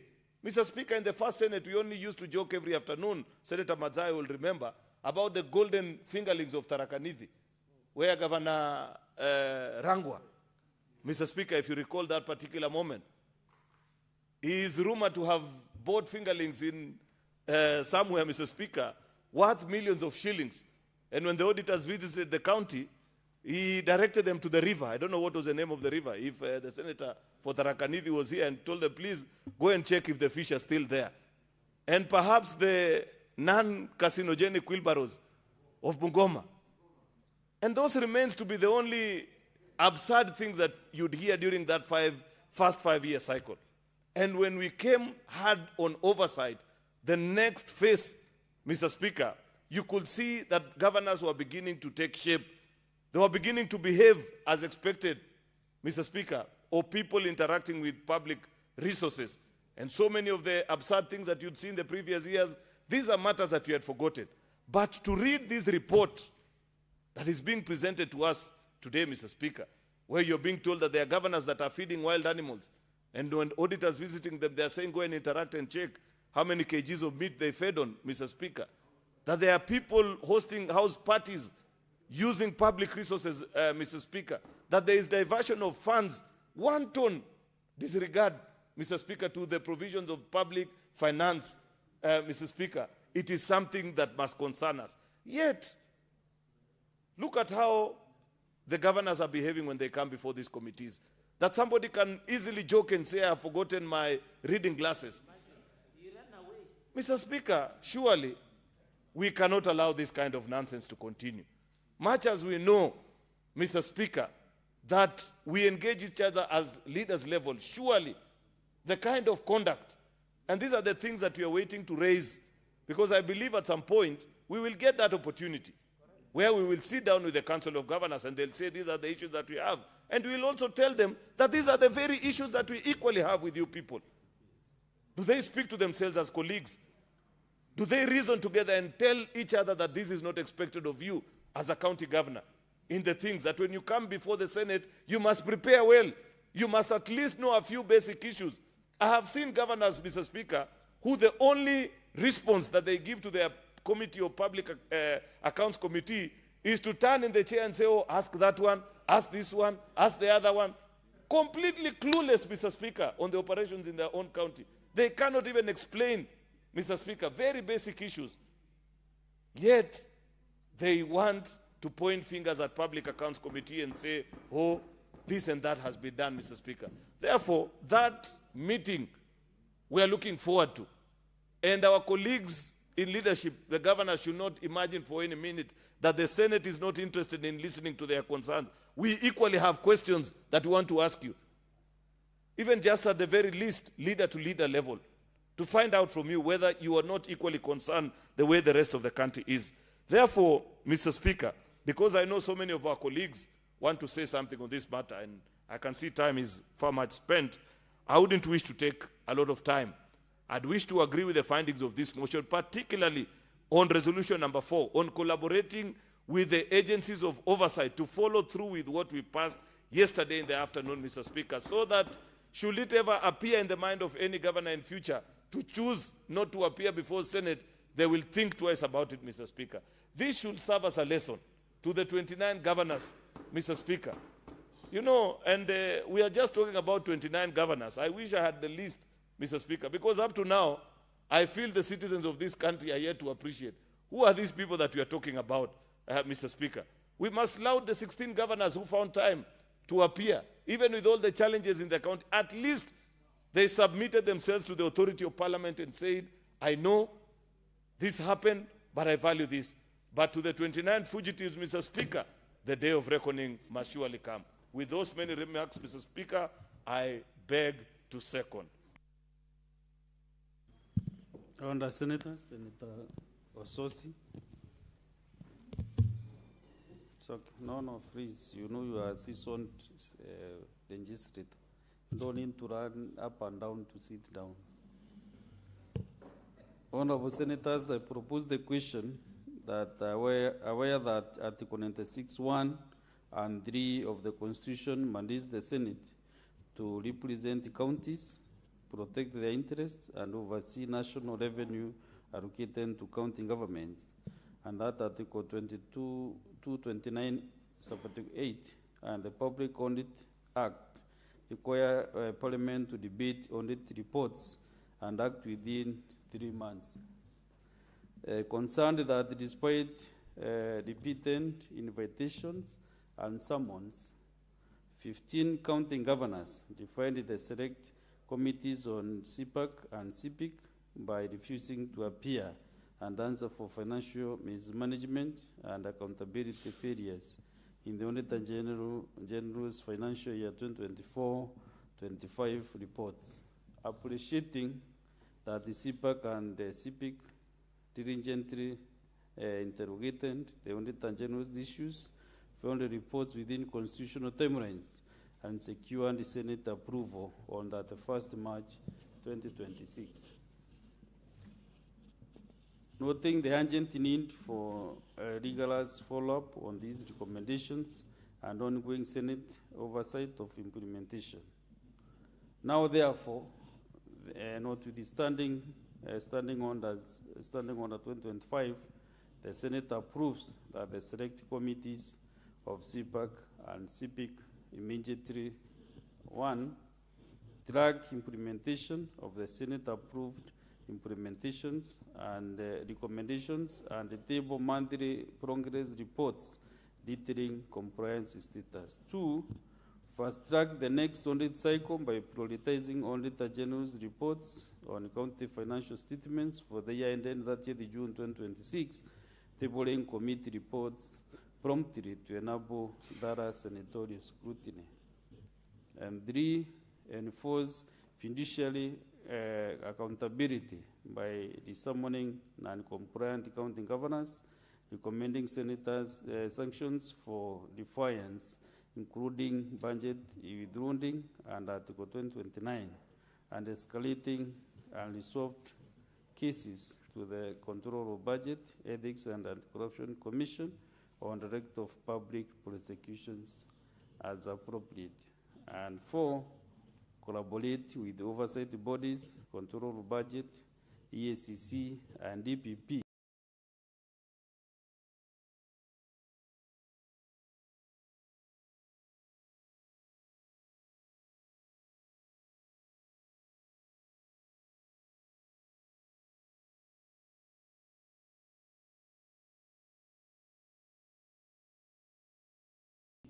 to impose consequences under Chapter 6 which is leadership and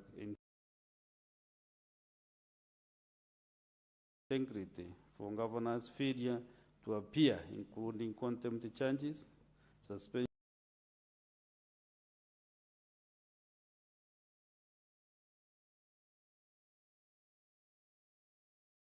of county equitable share, personal liability for losses, and discrimination from future electoral candidates.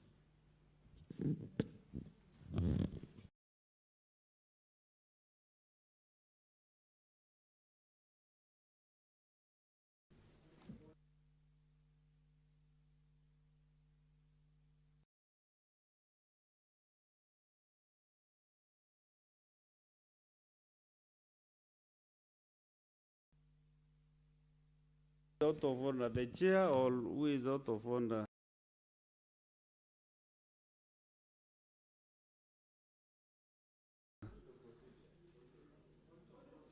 Procedure, yeah, fine.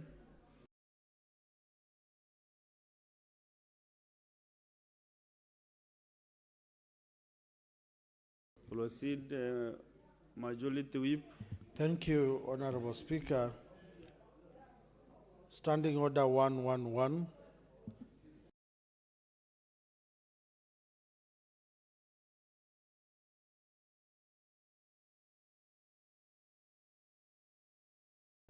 Limitation of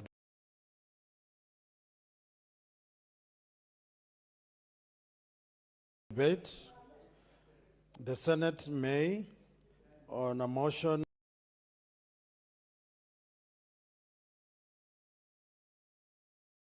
made by any senator in accordance with this standing order, impose a limit in respect to debate on any particular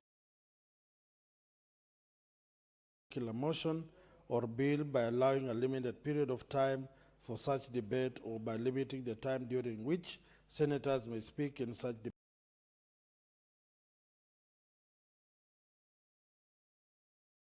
debate, or by imposing such limitation. So I'll request, Honorable Speaker, that if we can do 10 minutes.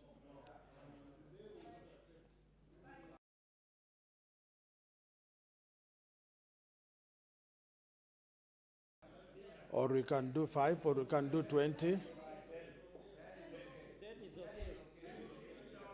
You can look at the watch so that we agree, so that many of us can be able to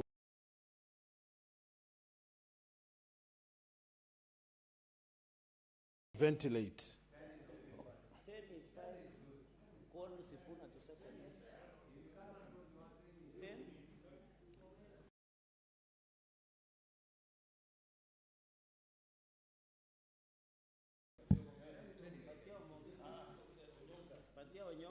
Senator Onyonka, I request that you do second.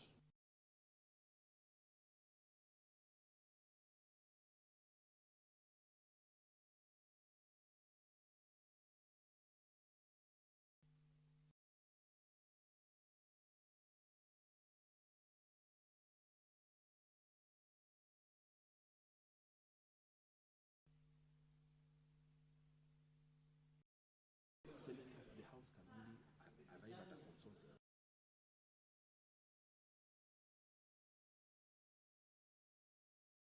Because of the interest to limit, maybe to reduce it lower.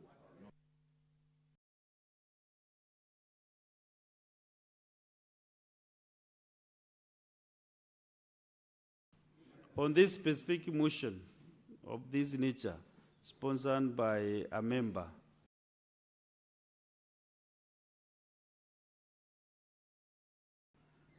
the House didn't resolve that we do 15 minutes.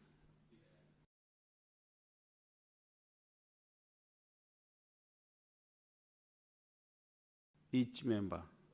But if we agree on any other minutes, time that you might decide,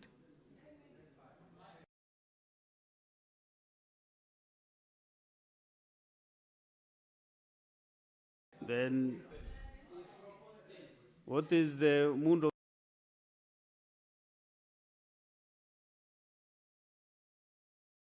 the House? 10 minutes? Yeah, because most senators would really like to speak on this important matter. So if we have consensus,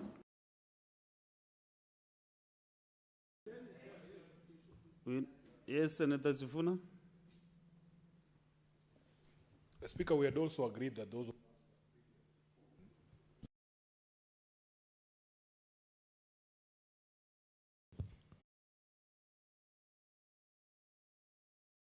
Speaker, that the Office of Auditor General is an office that has been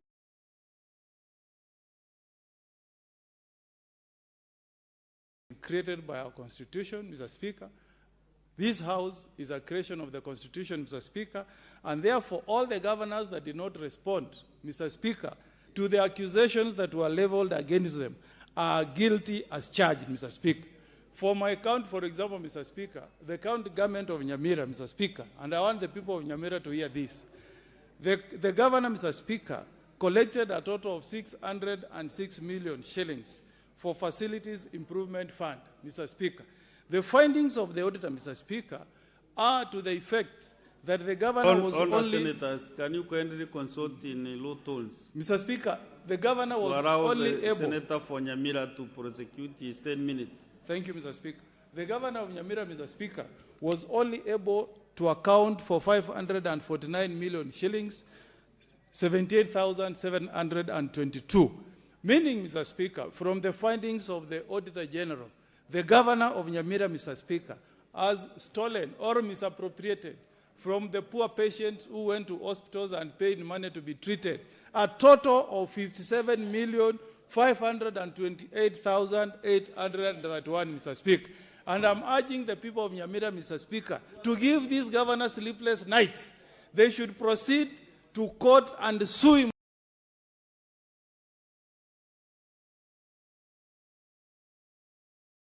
to refund this money, personally, to the county government accounts of Nyamira, Mr. Speaker, because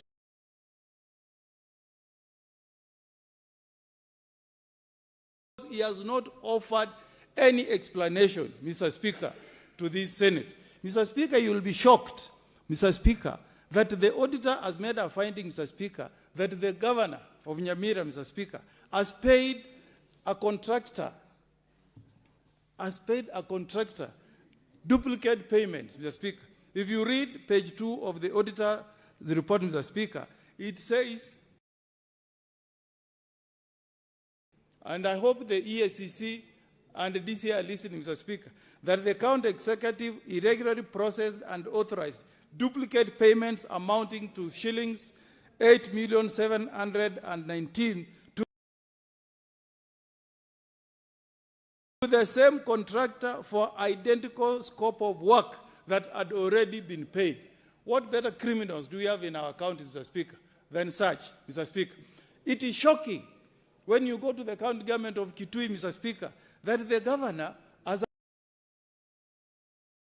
allocated for personal operations of his office a total of 2.4 billion shillings, Mr. Speaker. I can't understand how these governors behave, Mr. Speaker. People of Kitui, Mr. Speaker. I was waiting for the governor of Nyamira, Mr. Speaker, to appear before us and to tell us how he transported 33 bodies to a morgue in Kericho, Mr. Speaker. And then when he was asked, Mr. Speaker,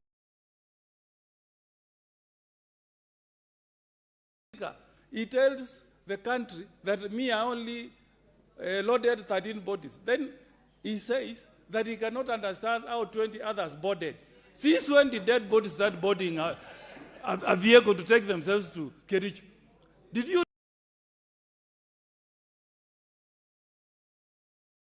listen, Senator of Kericho? He said he can't understand how 20 bodies boarded a vehicle and ended up in Kericho, in a cemetery in Kericho, Mr. Speaker. Instead of coming to tell us, Mr. Speaker, what steps he's taking as governor of Nyamira, Mr. Speaker, to ensure that we have a cemetery. Instead, it does not even appear before this House, Mr. Speaker, to tell us Why? Why is he shaming and embarrassing the people of the county of Nyamira, Mr. Speaker? Those are the things we could have wanted to hear from these governors, Mr. Speaker. Look at the case of Nyamira, Mr. Speaker. How can a governor allocate 15 million for soft drinks? How much does a bottle of soda cost? How much does a bottle of water cost, Mr. Speaker? How many bottles or liters of Fanta or Coca-Cola or Sprite has this governor consumed in one financial year? To tell us that you have spent 15 million shillings when hospitals, Mr. Speaker, in Nyamira have no medicine, Mr. Speaker. Then the auditor is telling us, Mr. Speaker, that the governor of Nyamira has spent 2 million shillings to buy tires, 4 tires for his vehicle. Mr. Speaker, since when did one tire cost 500,000 shillings? Where is that? Where is that, Mr. Speaker? Mr. Speaker, and as he's doing this, Mr. Speaker, hospitals in Nyamira, Mr. Speaker, have not been completed and there is no medicine, Mr. Speaker.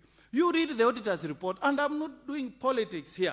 I'm just following what is in the auditor's report, Mr. Speaker. The auditor is telling us, Mr. Speaker, even a construction of an eye hospital in Nyamwetreko, Mr. Speaker, in West Mogirango, Mr. Speaker, that's where my placenta is, West Mogirango. Mr. Speaker, that hospital has remained incomplete, Mr. Speaker, despite the governor having paid 15 million shillings for construction of that hospital. Listen to this, Mr. Speaker. 32 million shillings were set aside to supply water to households in Nyamira. What did the governor do? Instead, Mr. Speaker, the governor decided to pay this money to certain individuals. Wilson Nyaboga Nyangau was paid 244,000 shillings to do feasibility study, Mr. Speaker. Another one, Vincent Kipsang Cheruyot, I don't know whether this one hails from Senator Cheruyot's county, was paid 279,500, Mr. Speaker, to facilitate training. Which training?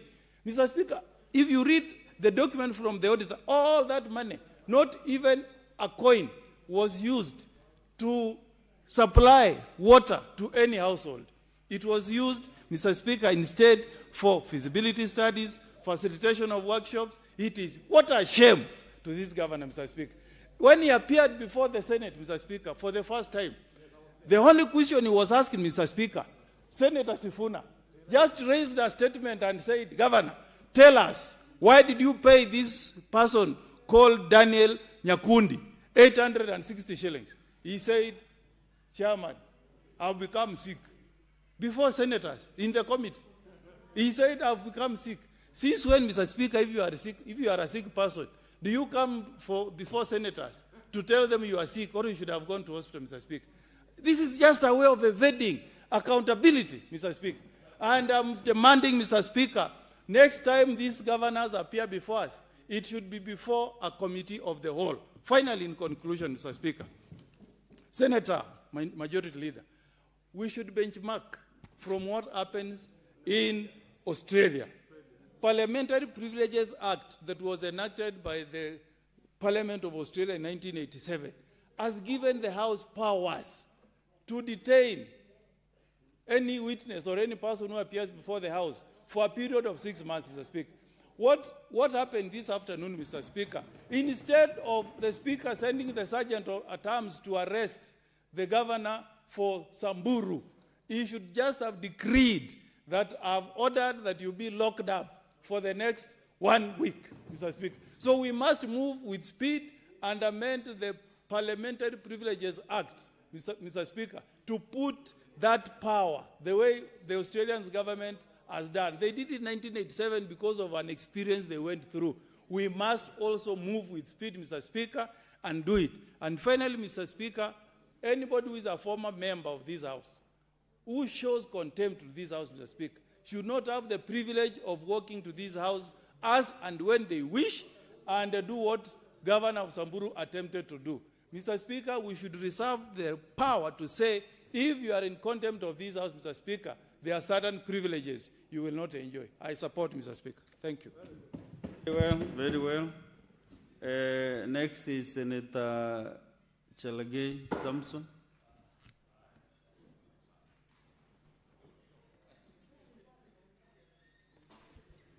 Thank you, Mr. Speaker, sir. From the onset, I want to support this motion by Senator Ledama Olekina. I think this is the right direction, Mr. Speaker, that we should take. I think, Mr. Speaker, after the resolution yesterday, we need now to put DCI, EACC, Controller of Budget, and DPP now on toes for the recommendations that we passed yesterday, Mr. Speaker. It cannot be, Mr. Speaker, I want to begin from where Senator of Nairobi left, that I saw the chair of COG saying that the Public Accounts Committee is embarrassing them. When a governor in Kericho, who is called Dr. Krom locally there, says that he bought a tissue paper, a single tissue paper for 3,000 shillings. Is it right? When a governor of Kericho buys, and this is according to the Office of the Auditor General report, buys a soda of 500 ml with 2,000 shillings. Is it in order, Mr. Speaker? Is it in order? Are we embarrassing them or they are embarrassing themselves, Mr. Speaker? If a governor does a housewarming of 5 million Kenya shillings in Vihiga, is it not they are embarrassing themselves, not us, we are embarrassing them, Mr. Speaker? If a governor in Bungoma in November buys 3.6 million worth of Christmas tree, is he embarrassing himself or embarrassing us? Shame on them, Mr. Speaker.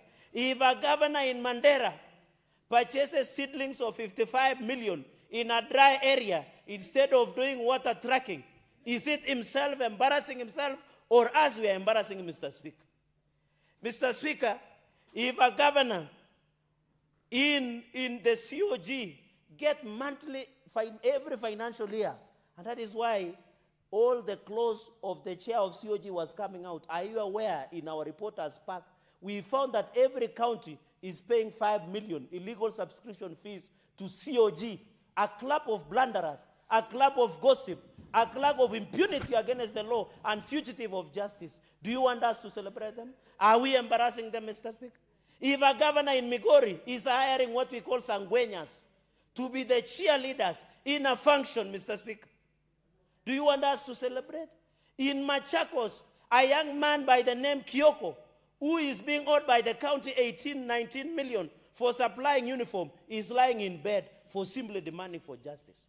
Mr. Speaker, counties are owed, and the chair of PAG yesterday said, close to 30 billion to most of our businessmen and women in our counties. Businesses are dying, Mr. Speaker. Do you want us to be nice to governors? Do you want us to give them Christmas cards or love cards or them to send them emojis of beauty, Mr. Speaker? We cannot, we should not allow, Mr. Speaker. When a governor, Mr. Speaker, in Wasingishu, Mr. Speaker, employs 765 casuals, ghost workers, who are paid manually, and most of them are used as political goons. You want us to treat them and call them the excellencies? Even if they are called excellencies, there is nothing excellent about them. Mr. Speaker, there is nothing excellent. When you saw the governor of Machakos, he bought milk and branded our face on the milk, Mr. Speaker. You want us to celebrate them and give them flowers and give them chocolates, Mr. Speaker? When the governor of Siaya, who used to pride himself as the working constitution, violates Article 10 on national values and principles of good governance, Article 172 on objects of devolution, Chapter 13 on principles of public finance, Mr. Speaker, and Chapter 6 on leadership and integrity, and comes and say, I will not speak before the committee. I don't want to be held accountable because some illegal outfit called COG has said they will not appear before the Senate. It's embarrassing, Mr. Speaker. And when you go to such counties, for example, in Wasingishu, Mr. Speaker, just quickly, they put 10 parcels of land worth 129,150,000 Kenyan shillings without verification. A direct, outright rip-off of the money in Wasingishu, Mr. Speaker. Not Kitui. Kitui, they are stealing sand. How do you steal things that God gives? The curses that will strike some of these governors are still doing press-ups in heaven, Mr. Speaker. Because what they are doing is very unfortunate, Mr. Speaker. Mr. Speaker, county like Nandi is not a going concern.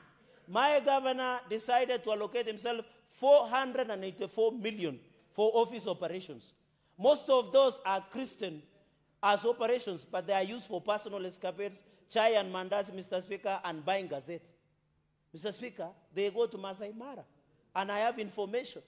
While they are allocating 60 million for bursary, what are you telling us, Mr. Speaker? Mr. Speaker, we must call it, and I hope the country is watching. I hope EACC, the ODPP, Mr. Speaker. I think, Mr. Speaker, even, for example, I visited Chepterwai on 28 February.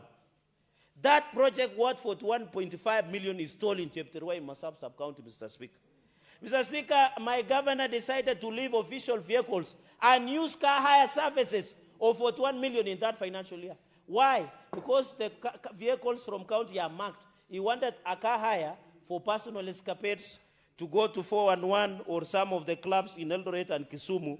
And I'm told if you are a girl and you are dating some of these governors, you will live large like you have never done.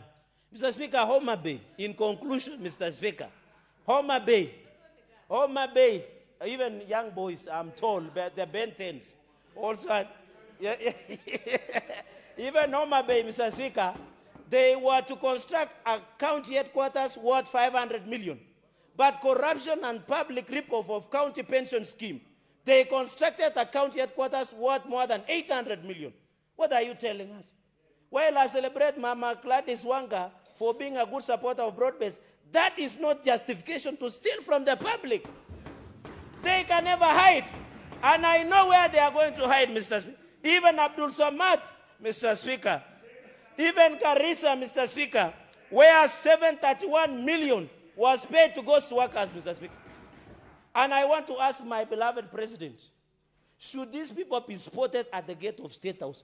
They should be chased away, arrested promptly by the Inspector General of Police, and be frog-marched before the House for accountability. They have tendencies on El Chapo Guzman.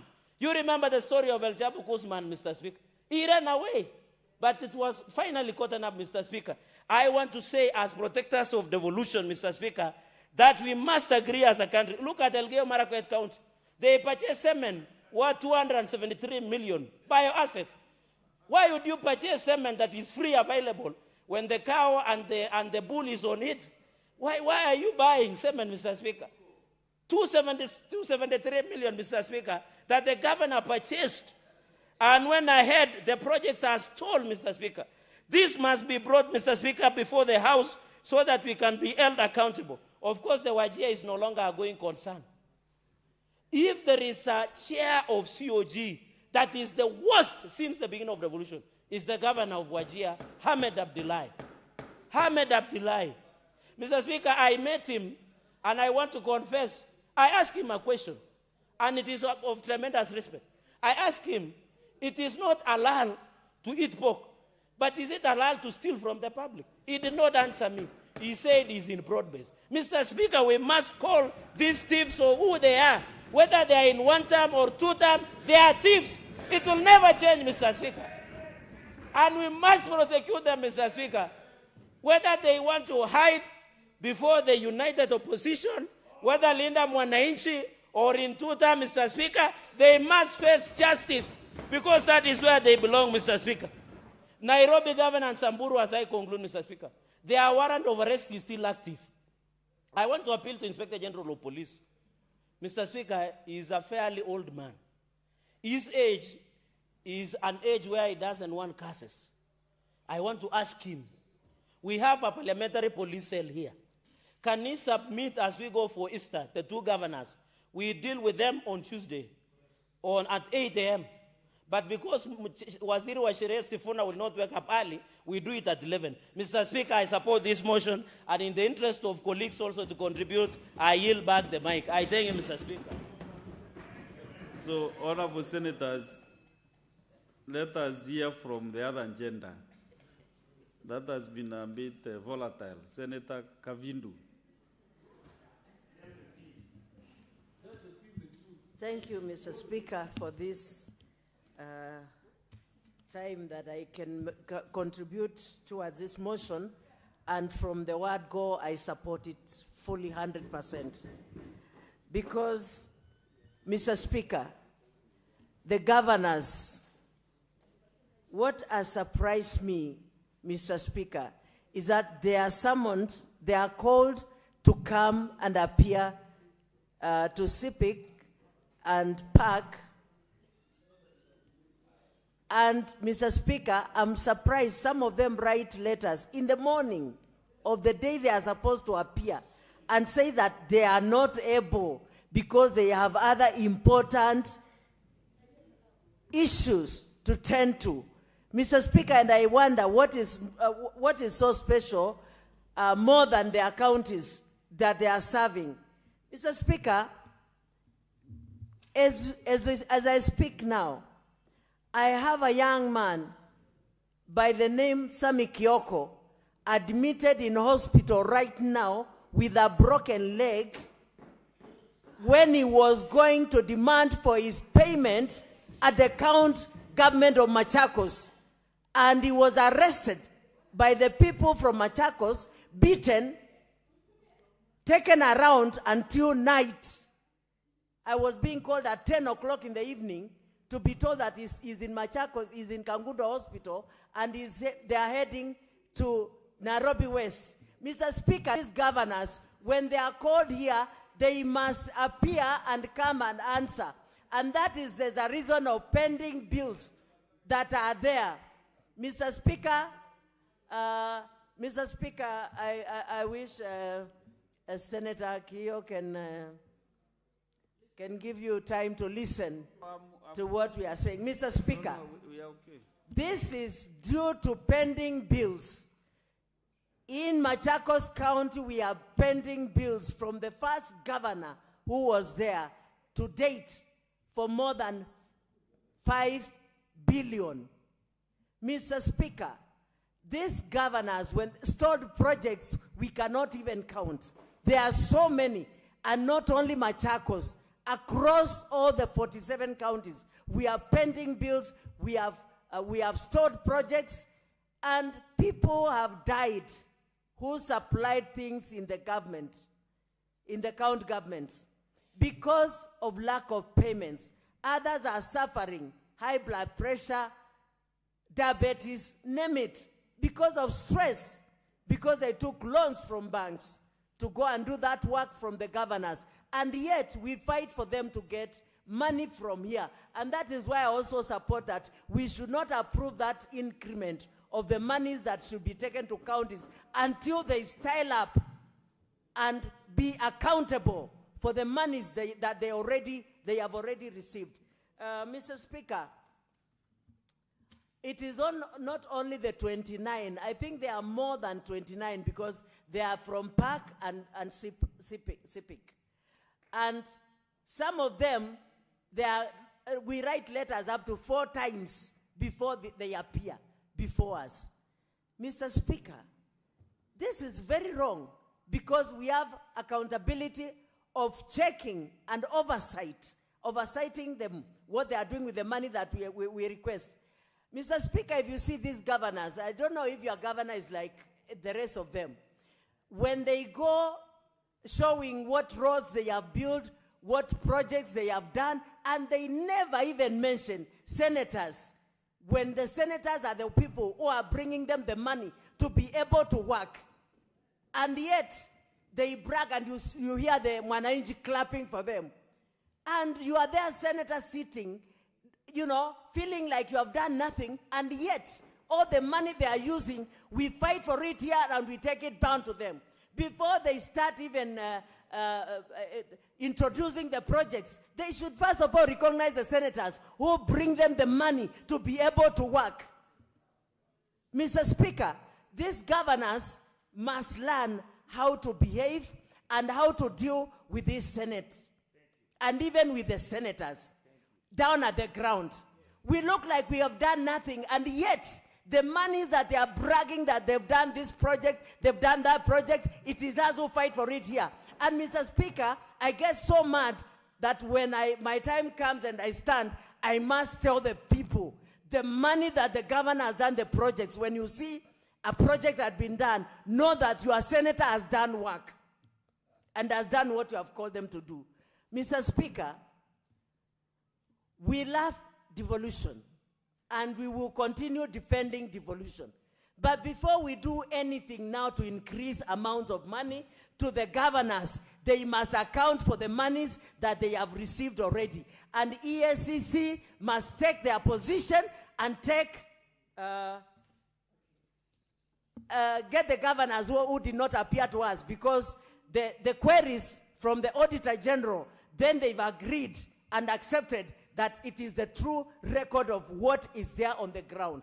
So, Mr. Speaker, I plead with the governors to pay pending bills and even to be able to finish the stalled projects, because that is taxpayers of Mwananchi that is lying there doing nothing.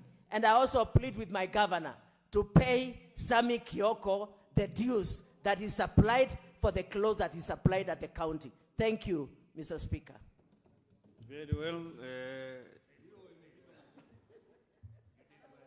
Senator Maina Veronica.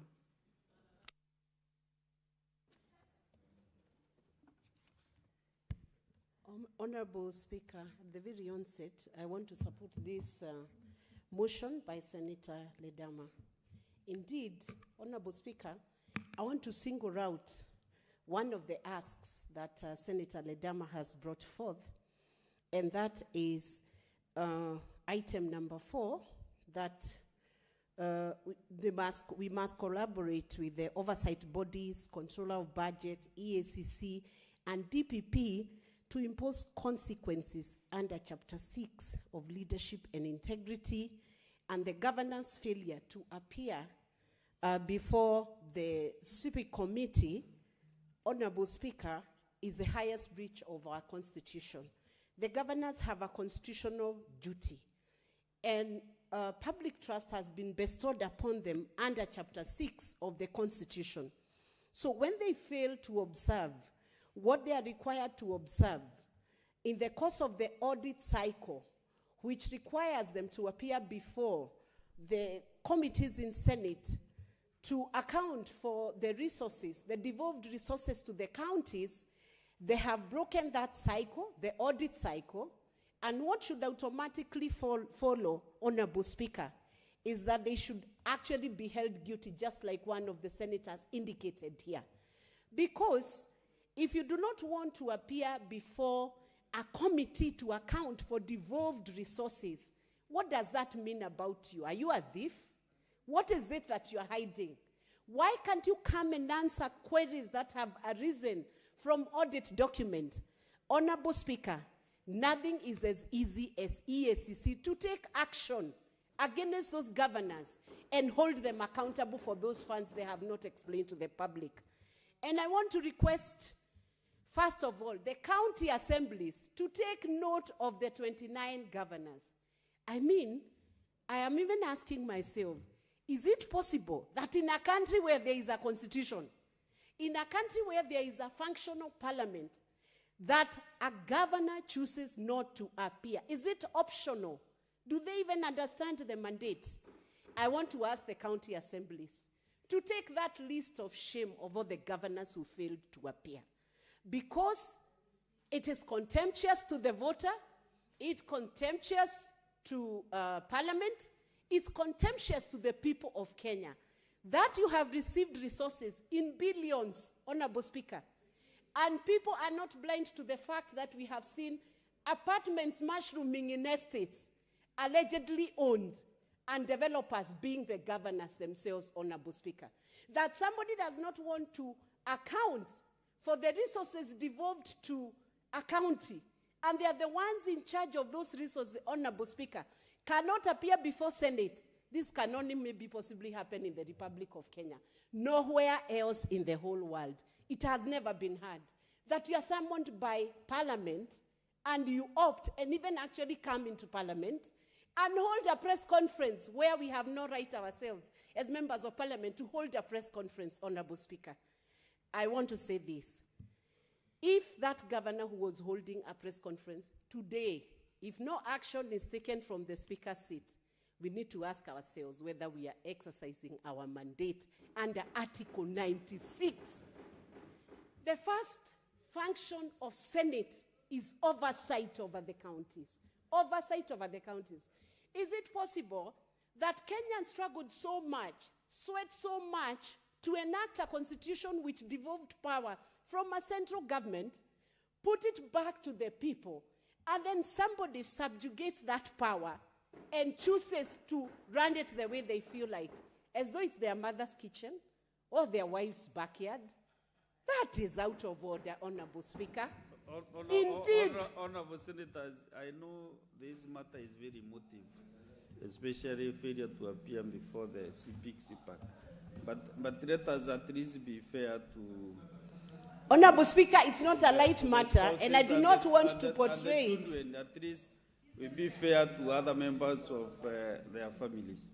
I know what I mean, and I mean to say exactly that, Honorable Speaker. That it's not a personal space, Honorable Speaker. Point of order, Senator Kadri.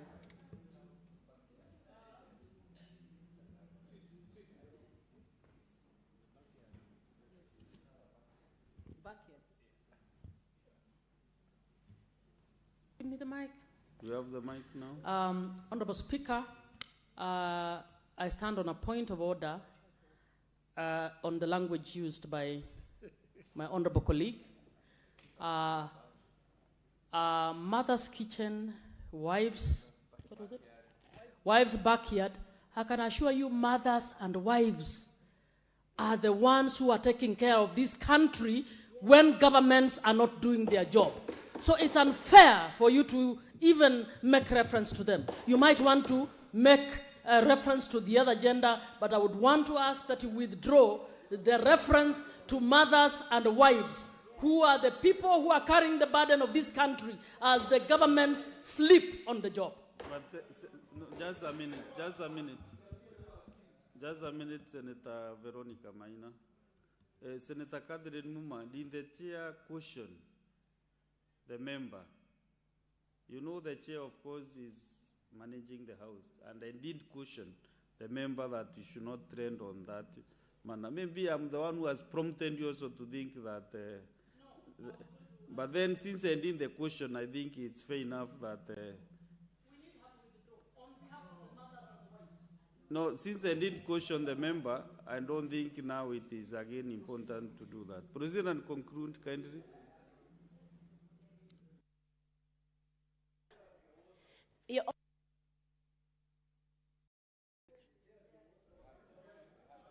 Honorable Speaker, you know I'm the chair of KEWOSA and a defender of women. And I'm a mother myself and a wife. The context within which I have said this is to mean that because mothers are so loving, that in their kitchen you will have a few liberties and you can get away with it, that they don't take it. The context is to mean it's not a personal space, but it goes beyond the personal space. However, if anybody feels as though they are offended, they must take cognizance of the fact that I'm a wife and a mother, and I know what I mean when I'm in my kitchen. I can allow you to have coffee when we were actually making tea. Those flexibilities are allowed within the domestic space. That allowance is not available when you are taking up a responsibility in public. You must read the Constitution. But in my house, I don't keep a constitution for the meals I do or some of the behaviors people do. There are some we even overlook. But to make my sister comfortable, the context is this. Maybe I should say the father's kitchen or the father's or the husband's backyard. But since we have few governors who are women, Honorable Speaker, it still goes back to the other gender. Honorable Speaker, what I mean to say is this. They are not showing as though they understand Chapter 6 of the Leadership and Integrity. And I call upon county assemblies to impeach any governor in that list of 29 governors who have not appeared to consider impeachment proceedings. Number two, I call upon the voters to consider doing very serious interviews of any governor candidate who shows interest in taking up that position. Indeed, it's my position, Honorable Speaker, like the Dominican Republic, maybe it's time for us to consider giving governorship position to women, a lot of women, so that we can have better management of the resources sent to the county. Honorable Speaker, the reason why I say this is because there are too many factors that are being managed at the county, and we have seen counties which cannot even manage the resources to even sweep the city or unclog the drainage. Why have they failed to do that? Basic things that happen. Yes, I would wish to be informed by Senator Sifuna, and I hope respectfully so. Speaker can allow you. Okay, please, if I accept to be informed.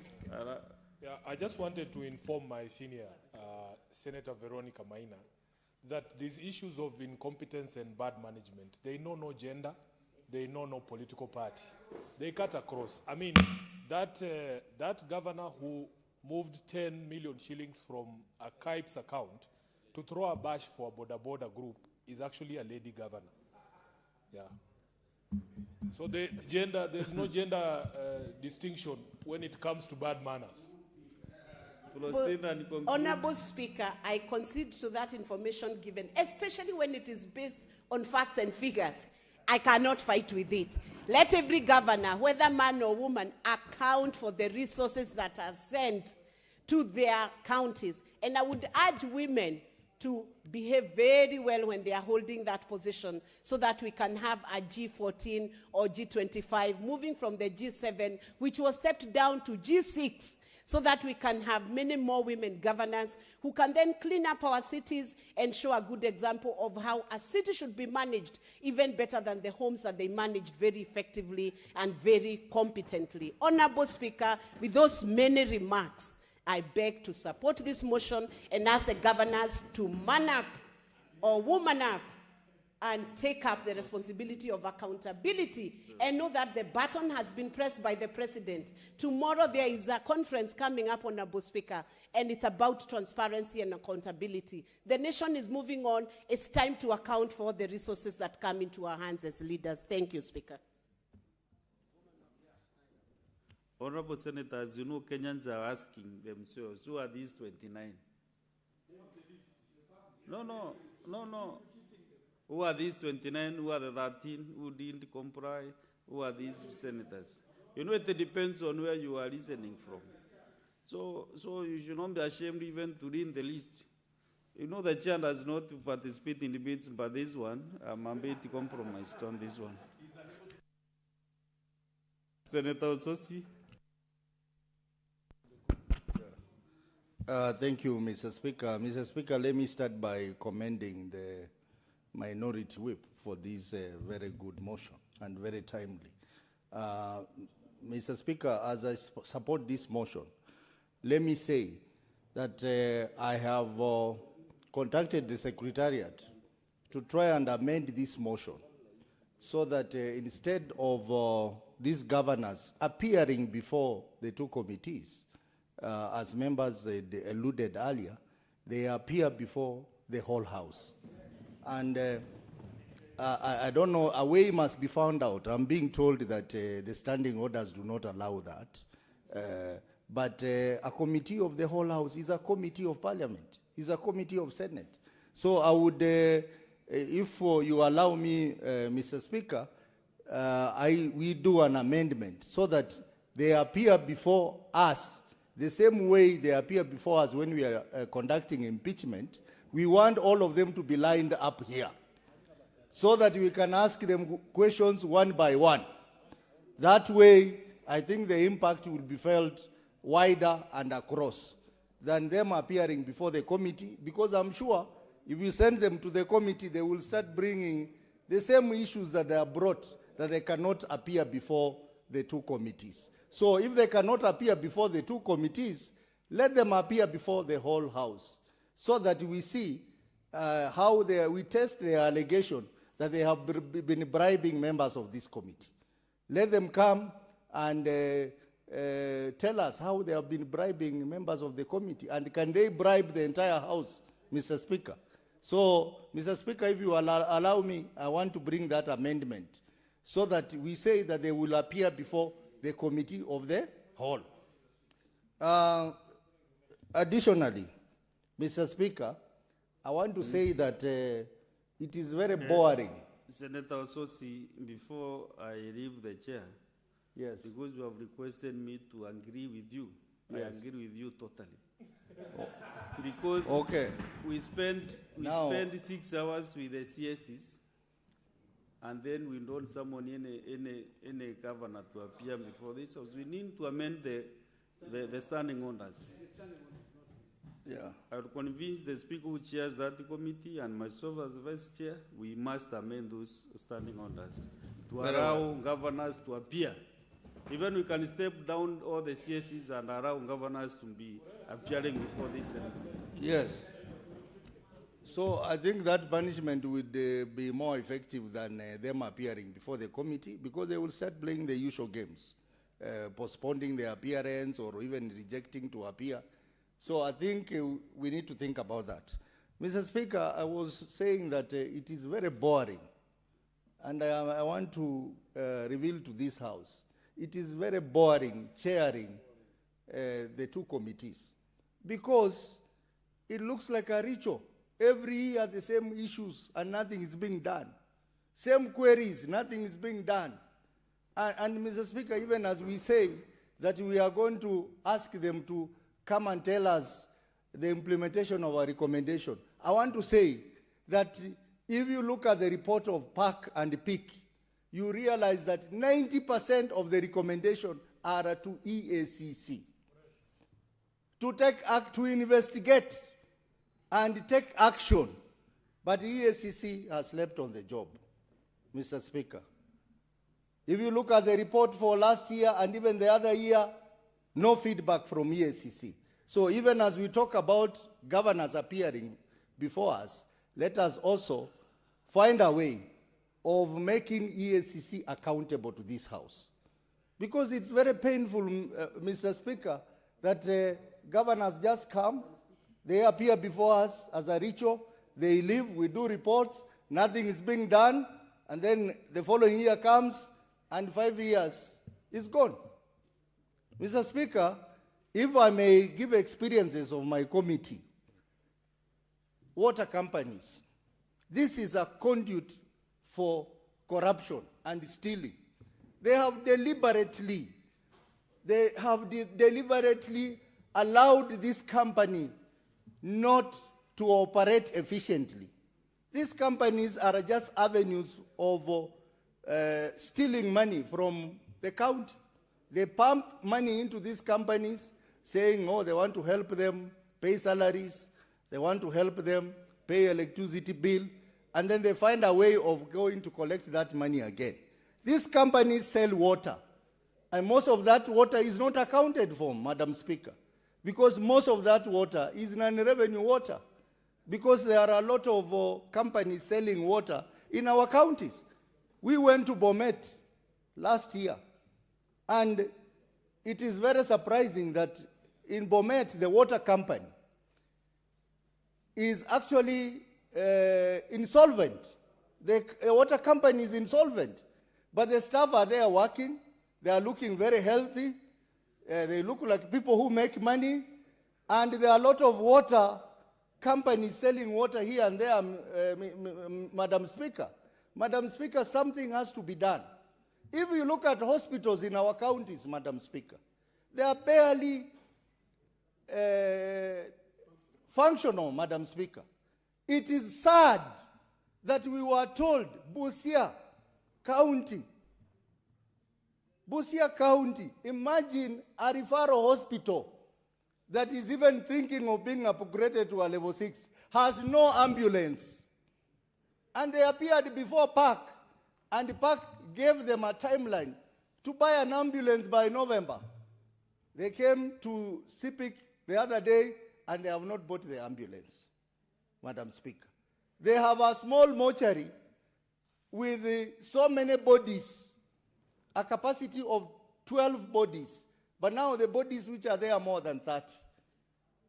And they have nowhere to take the bodies. The machines are non-functional in these hospitals, Madam Speaker. Not just Busia, many other hospitals. And yet they are collecting money. FIF, they have refused to implement FIF according to the law. They are still, the FIF Act is very clear that the money that is raised in the hospital must be used within the hospital. But that money is still being taken away, Madam Speaker, because they are finding loopholes for corruption. Madam Speaker, when you talk about funds, there is one particular fund that is now being used as a conduit for corruption.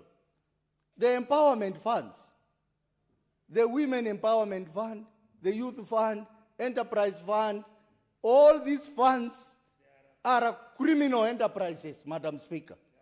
Because in all the counties, they give out loans and they are unable to recover the loans, Madam Speaker.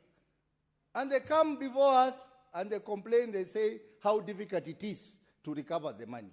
And most of these loans have been given to the friends, girlfriends, and relatives and boyfriends in some counties of the governors, Madam Speaker.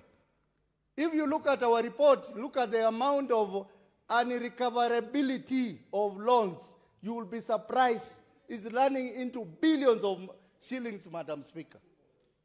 And we have recommended EACC to take action. Madam Speaker, nothing is being done. Nothing is being done. So, Madam Speaker, I want to recommend that before we invite the governors here, can we also invite the EACC to appear before us, the Committee of the Whole and DCI, to ask them why have they not taken action on our recommendation? I think that should be the beginning. And Madam Speaker, I'm beginning to think that this House, we need to rate our governors. Because I know there are some governors who are working, Madam Speaker. I am so impressed by the reports of Makueni County, Governor Mutula Kilonzo. I'm also impressed partially by the reports of Muranga County and even Nyeri County partially. Madam Speaker, there are some governors who are also doing a good job.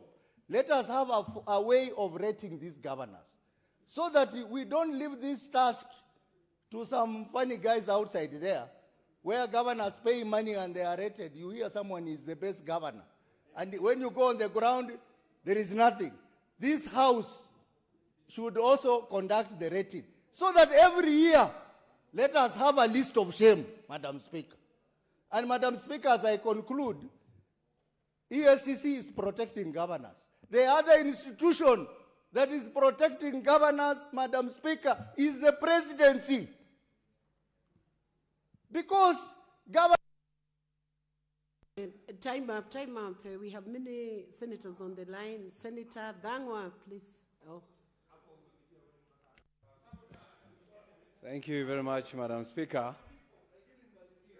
Madam Speaker, even as I rise to support the motion, you know, many who follow me, they always ask whether the substantive Speaker of the Senate is a madam, because whenever I speak, it's Madam Speaker, where the others are saying Mr. Speaker.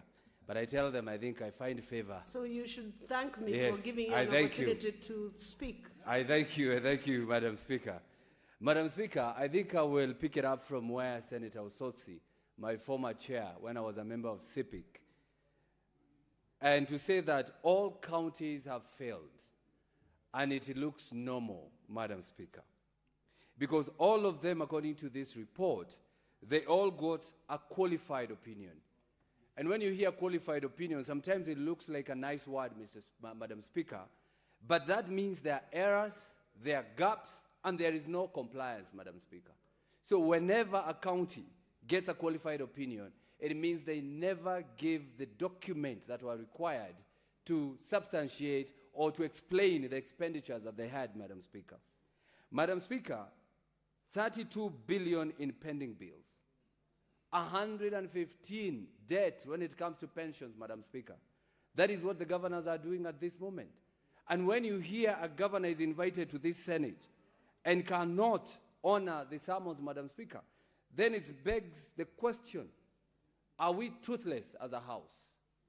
Are they not even afraid of the Speaker of this House, Madam Speaker? Because, and I can give this an analogy, Madam Speaker, whereby the police issues a warrant of arrest of a criminal.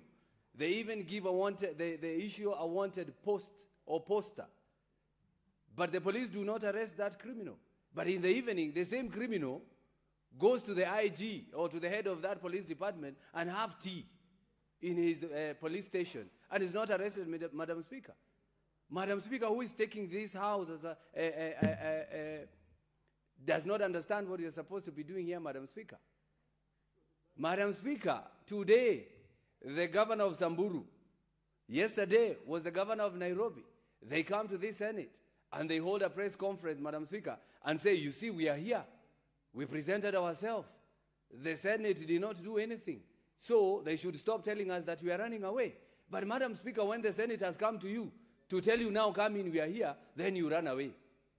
And that is what has happened this afternoon, Madam Speaker, when the governor of Samburu was around, where we wanted just to talk to him, because if he's around, let's ask him questions, Madam Speaker. But he ran away, Madam Speaker.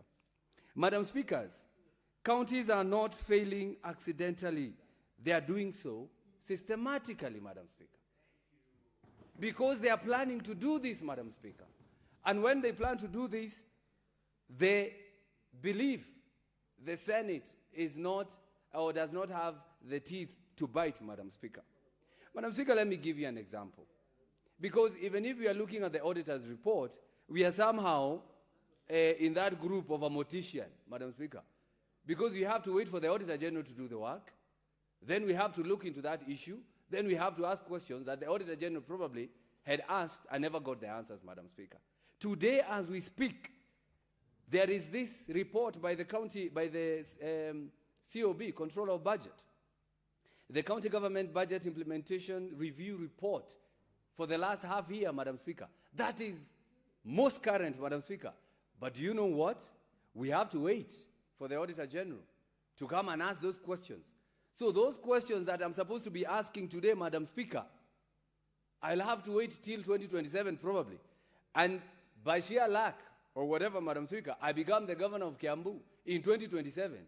The questions that I'm supposed to be asking now, I'll have to answer them then, when I become the governor of Kiambu, Madam Speaker. So there is a problem somewhere. Because today the reports are there by COB. We have seen them, they are online, but we have to wait for the Auditor General to release these reports for us now to ask questions, Madam Speaker. I think the best way is what Senator Osotsi is suggesting, that we should do away with the CSs here. Because sometimes I find it like we're just romanticizing that for nothing, Madam Speaker, when they come here to stand here. We should be inviting governors so that they can come and answer these questions, Madam Speaker. We ask, for example, Kiambu County, where I come from. The Senate, we help them here. We give them 13 billion as equitable share, Madam Speaker.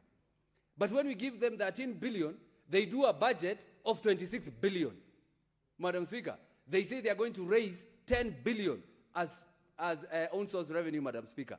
And when you look at this report by the COB, Madam Speaker, for the last 6 months, Kiambu County has collected only 1 billion as own source revenue. So they have a deficit of about 9 billion that they're supposed to collect within the next 6 months, Madam Speaker. Now, when this happens, that's why we will always be having pending bills, Madam Speaker. The pending bills will be always there because they are over-budgeting, they are over-implementing or over-committing these monies to the contractors, Madam Speaker. Madam Speaker, I want to finish by saying what we have witnessed from these reports, Madam Speaker, is that we have accounting without accountability. We have expenditure, Madam Speaker, without evidence. And we have governments without governance, Madam Speaker. So what we would say as the Senate, Madam Speaker, is that we do what other governments have been doing.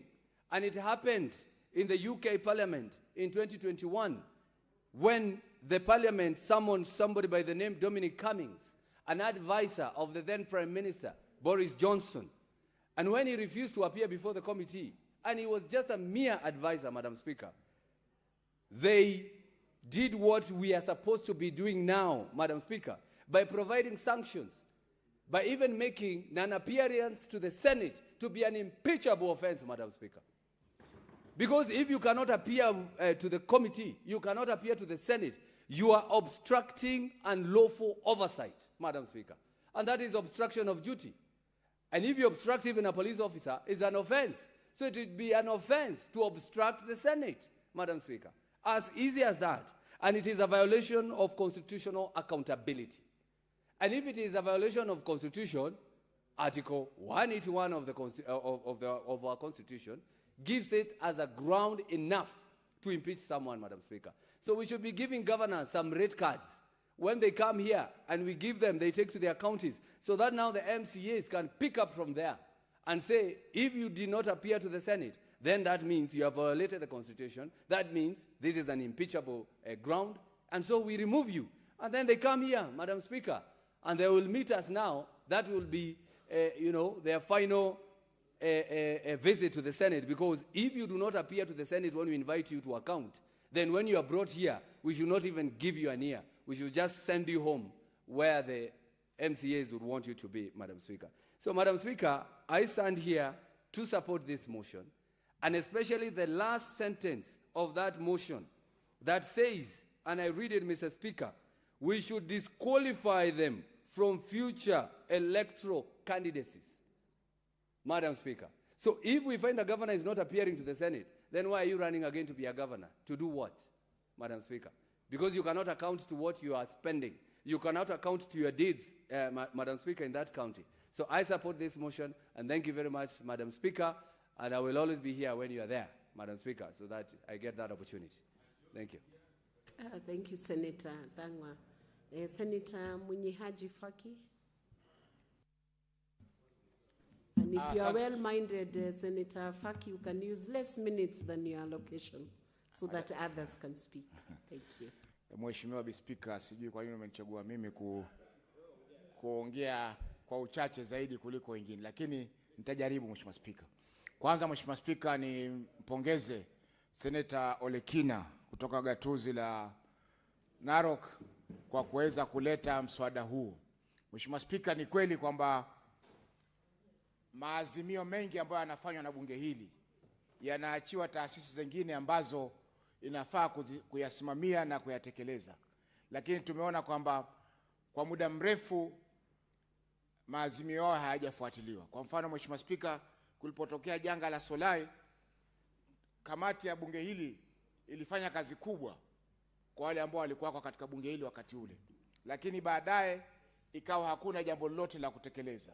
Vile vile tulipoanza bunge hili, Mheshimiwa Speaker, tulipokwenda Shakahola, tulipendekeza mambo mengi, lakini hakuna hata moja ambalo lilitekelezwa. Hata ule mswada ambao Mheshimiwa Mungatana aliupendekeza, ilibidi baada ya kuonana na makanisa, ikabidi aregee nyuma na aweze kuondoa mswada huo.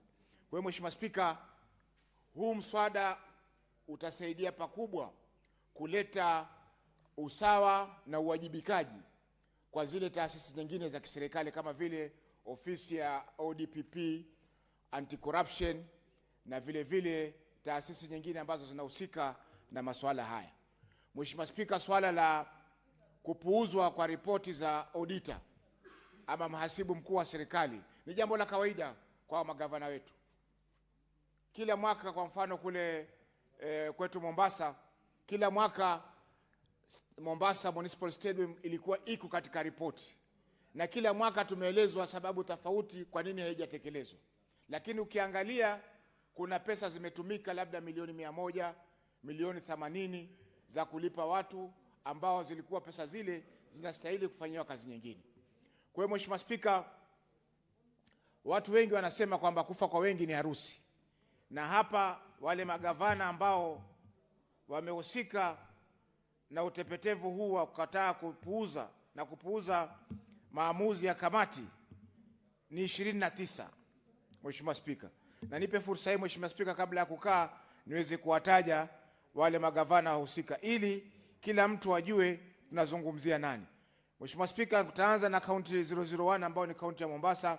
Gavana wetu alipewa fursa ya kuja mpaka wiki iliyokwisha, tarehe 24 nafikiri ya 23 ya mwezi huu alikuwa ameitwa na kamati hii ya uhasibu, lakini hakuweza kuhudhuria. Mheshimiwa Spika, hawa 29 ni kama ifuatavyo: Turukana,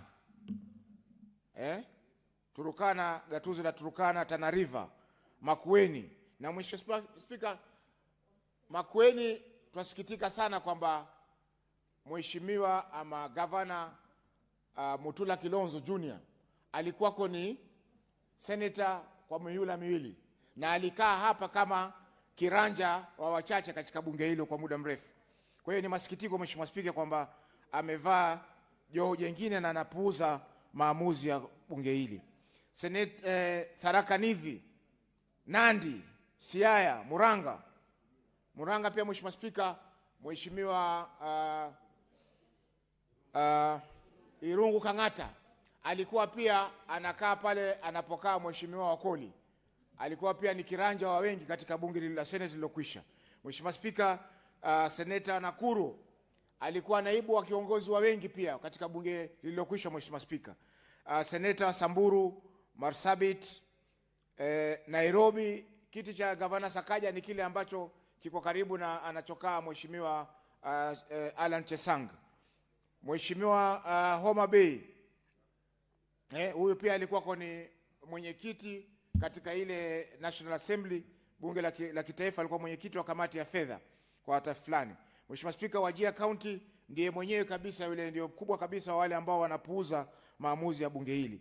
Migori Mheshimiwa Spika, Senator Ochilo Wayako alikuwa anakaa pale Mheshimiwa Spika, na yeye alikuwa anasema kwamba nguvu za fisi ni katika mafisi wengine. Kwa hivyo huu msemo huu nafikiri ameuchukua akaupeleka katika baraza la magavana kukataa kuja katika bunge hili. Mheshimiwa Spika, Baringo County, Lamu County, Mheshimiwa Spika, gavana wa Lamu ni wakili mwenye tajiriba kubwa, lakini nashangaa ameingia katika kundi ambalo ni la mafisi na wengineo. Mheshimiwa Spika, Uasin Gishu, Busia County, Isiolo ndio baba wa wote hao. Kirinyaga County Mheshimiwa Spika, huyu pia alikuwa ni mwenyekiti wa baraza la magavana. Kisii County, Kajiado Mheshimiwa Spika, Kakamega, Kilifi County Mheshimiwa Spika, Garissa na Taita Taveta County. Mheshimiwa Spika, yote haya ni kwamba ni lazima ripoti za bunge hili zichukuliwe kwa umuhimu zaidi, na nimefurahi kwamba kiongozi wa wengi katika bunge hili ameondoa ule mswada wa kugawanya pesa katika serikali hizi mbili, serikali ya ugatuzi na serikali kuu. Japokuwa itawakwaza baadhi ya wale magavana ambao walikuja katika bunge hili na kuweza kutetea ripoti zao, lakini Mheshimiwa Spika, saa nyingine watu wanasema kata pua uunge wajihi. Saa nyingine inaweza kuambiwa na daktari kwamba tusipokata hichi kidole mguu mzima tutaukata. Kwa hivyo sasa sisi tutakata kidole tuokoe mguu. Twazuia hii mswada wa fedha Mheshimiwa Spika, ili kuhakikisha kwamba magavana hawa wanawajibika. Na katika uwajibikaji si jambo la kupendelea, ama ni jambo ambalo wanatufanyia sisi kama tunaweza kusema ni mzaha ama ni favor, kwamba wanafanyia bunge hili kwamba mimi nikienda pale nitakwenda. Hii ni katiba Mheshimiwa Spika, na ugatuzi tutaujenga iwapo tutaweza kuhakikisha kwamba wanawajibika. Mwisho kabisa Mheshimiwa Spika, nakubaliana na Senator Aaron Cheriot alipozungumza kwamba uwajibikaji wa magavana wa pili wa muhula wa pili, yani kutoka mwaka 2017 mpaka 22 Mheshimiwa Spika, ulikuwa ni wa hali ya juu, kwa sababu wakati ule tulikuwa tunaangalia ripoti za miaka mitano ya kwanza, lakini sasa tunaangalia ripoti za mwaka ule ambao umekamilika. Kwa mfano sasa Mheshimiwa Spika, kamati hizi mbili zitakuwa na wakati mzuri wa kuangalia ripoti za mwaka 2025-26 ili tuweze kuwa sawa kabisa, ambapo tukisema kwamba bunge la kitaifa lilete ripoti zake pia ziweko sawa, ziwe sambamba na za bunge hili, itakuwa ni bora, kwa sababu pesa nyingi zitaweza kuletwa katika ugatuzi. Kwa sasa tunatumia hesabu za mwaka 2021-22 ili kugawanya pesa kwa kaunti zetu, lakini ikiwa bunge la kitaifa litakuwa sambamba na kuangalia ripoti za mwaka 2024 na 25 kama alivyofanya bunge hili Mheshimiwa Spika, itasaidia pakubwa kupeleka rasilimali zaidi katika bunge letu. Kwa Mheshimiwa Spika, naunga mkono mswada huu, na tungependa kwamba wale magavana ambao hawa 29 ambao tumewataja hapa Mheshimiwa Spika, waje pale katika bunge zima hili, kama zile Jumatano za asubuhi ambazo tutadili na magavana, tutadili na mawaziri Mheshimiwa Spika, wawe ni magavana wako pale, kwa sababu hizo ndio kazi ambazo tutakana kufanya wananchi wetu wapate huduma. Asante Mheshimiwa Spika. Thank you, Senator Faki. Senator Kisang. Thank you, Madam Speaker. Madam Speaker, I also want to take this opportunity. I support the motion to thank my leader, my brother, Senator Olekina, for bringing this motion. Because you remember yesterday, Madam Speaker, many members wanted to speak to the two reports, but we didn't have an opportunity because of the timelines. That's why it was important that today we have this motion to contribute so that we can ventilate. Madam Speaker, I agree that this 29 list of shame of governors be invited to come to the committee of the whole in this particular Senate, Madam Speaker. What I can note from the list of shame of 29, Madam Speaker, is it's unfortunate that majority of them either served in Senate or in National Assembly. Some of them were even cabinet secretaries, Madam Speaker. So these are people who had been put in positions of leadership. Some of them were members of National Assembly and Senate, and they are the ones who passed these particular laws, Madam Speaker, and they don't want to respect or even obey the laws, Madam Speaker. It's very unfortunate because people don't want to account. This particular Senate, Madam Speaker, as senators and as Senate, the relationship between Senate and senators and governors and county governments, Madam Speaker, our job is to ensure we do appropriation so that the resources can be sent to the counties. And then the next relationship that we have with them is oversight. They are working very, very well with us when we want to appropriate the resources. They are the implementers. But when it comes to the opportunity of doing oversight, they don't want to be accountable, Madam Speaker. You can have your cake and eat it, Madam Speaker. This is unfortunate. In fact, in the Committee of Civic and Board, CBAC, Madam Speaker, we have done so many rescheduling of meetings. Somebody says, I'm out of the country. Then you see them in the evening in the news. You wonder why this particular, you're out of the country, but you are in the news in the evening. Where you, I mean, this is really lying. So that is why, Madam Speaker, they knew that we only have after 31st of March of each year, Madam Speaker. So that's why they were trying to reschedule to avoid coming to Senate to answer to queries raised by the Auditor General, Madam Speaker. Madam Speaker, that is why as CIPIC and CIPAC, we said let us adopt the reports the way they are. And then from there, we pass them to ACC, to DCI, and then eventually they can meet the Office of the ODPP and Judiciary because they need to face the law. You cannot want to lead people and you don't want to be accountable to them, Madam Speaker. So, Madam Speaker, if you check those particular reports, you will be surprised. You can see a second-term governor, a report comes to the committee which is adverse. Adverse means basically there is nothing. There were no documents. Others is disclaimer. So it means there were no records completely, Madam Speaker. And this is somebody who is in the office. Auditor General's officers, they go there for initial meeting. They do management reports. They give them opportunity, but they don't. But by the time they are invited to come to Senate, some of them manufacture documents. Yeah, they manufacture documents and falsify to look like they have basically, they have complied. But all of them, if you check through them, Madam Speaker, you will be surprised.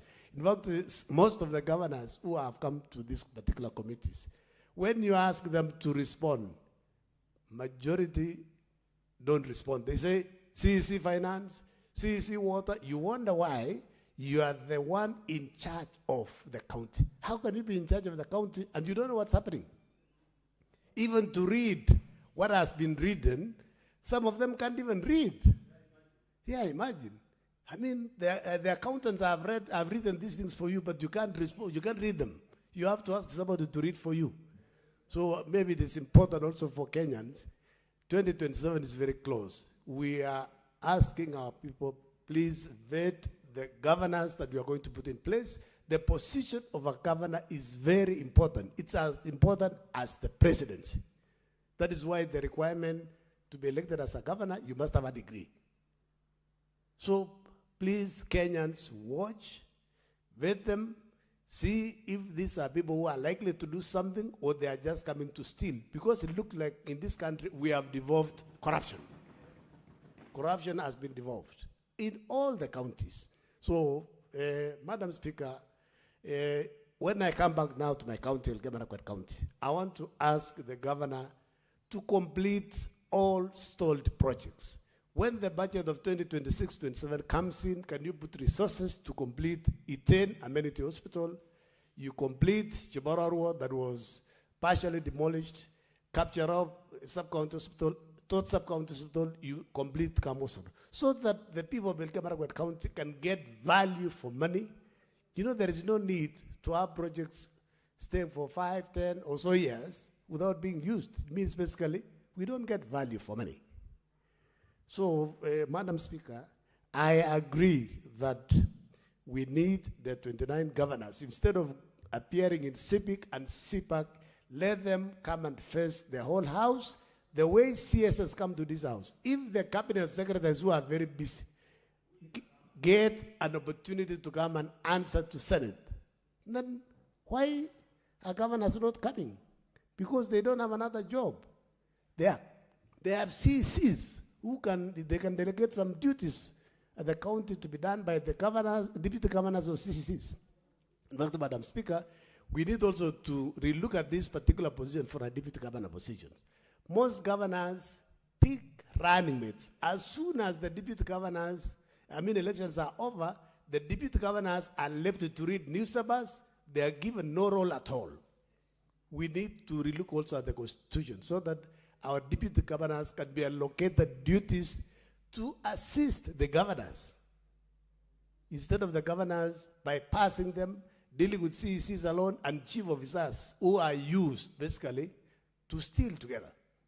So, Madam Speaker, I wish to support and we ask EACC to move with speed. Already the report has been approved by the Senate yesterday. Look at the recommendations, and each of these two committees will report every month, as the motion says. Every month we'll give a progress report. And if EACC doesn't do its job, basically, it means we need to invite them here so that they get instruction. Yeah, you remember there was a time PLO Lumumba, in the evening he didn't have a job because Parliament changed the law. So please, EACC, take up the challenge and move with speed, and we want to see governors being taken to court. Thank you, Madam Speaker. I support. Thank you, Senator Kisang. Senator Okech.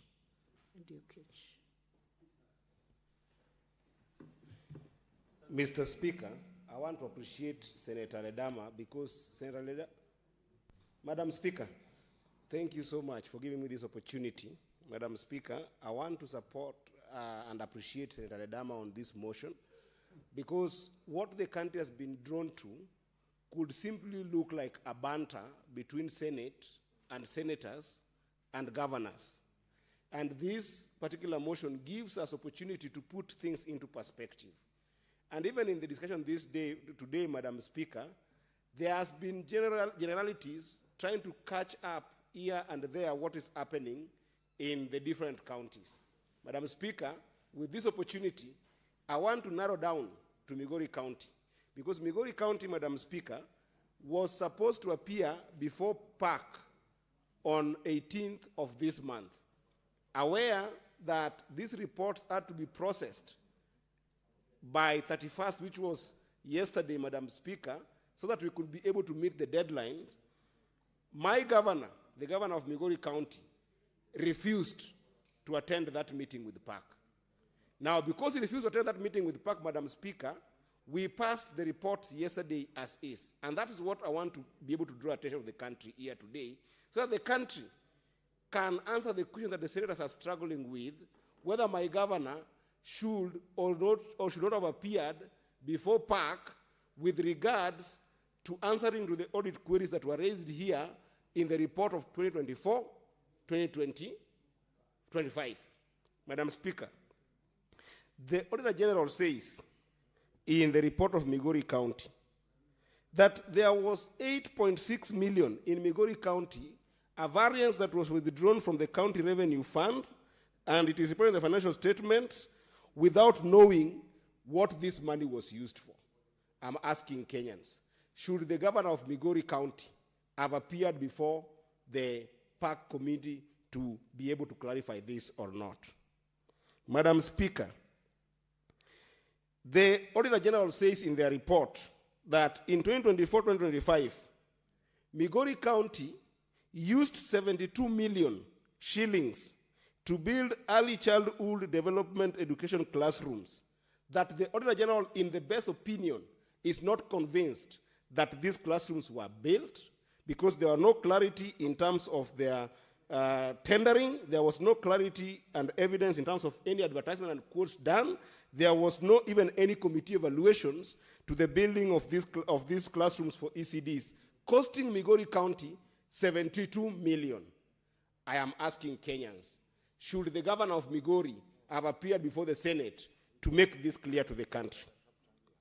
Madam Speaker, the Auditor General says it had a major finding that in the county revenue fund of Migori County, there was another 58 million that was withdrawn without any paperwork. That money, the auditor is not sure what it was done with. The Auditor General cannot even trace this money. I am asking the nation, was the governor of Migori County right to refuse to come to the PAC committee to be able to answer where this 58 million went to?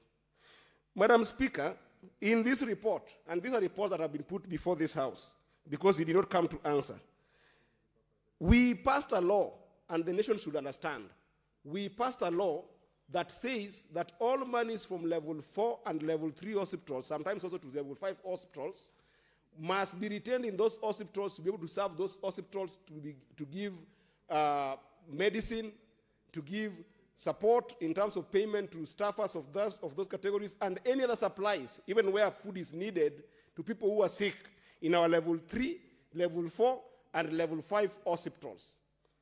Auditor General says that despite us insisting through a law that was passed by both houses of parliament that you cannot remove money from hospitals which whatsoever, the Auditor General says Migori County removed 146 million from all our level 4 hospitals and level 3 hospitals without accounting what they used that money for.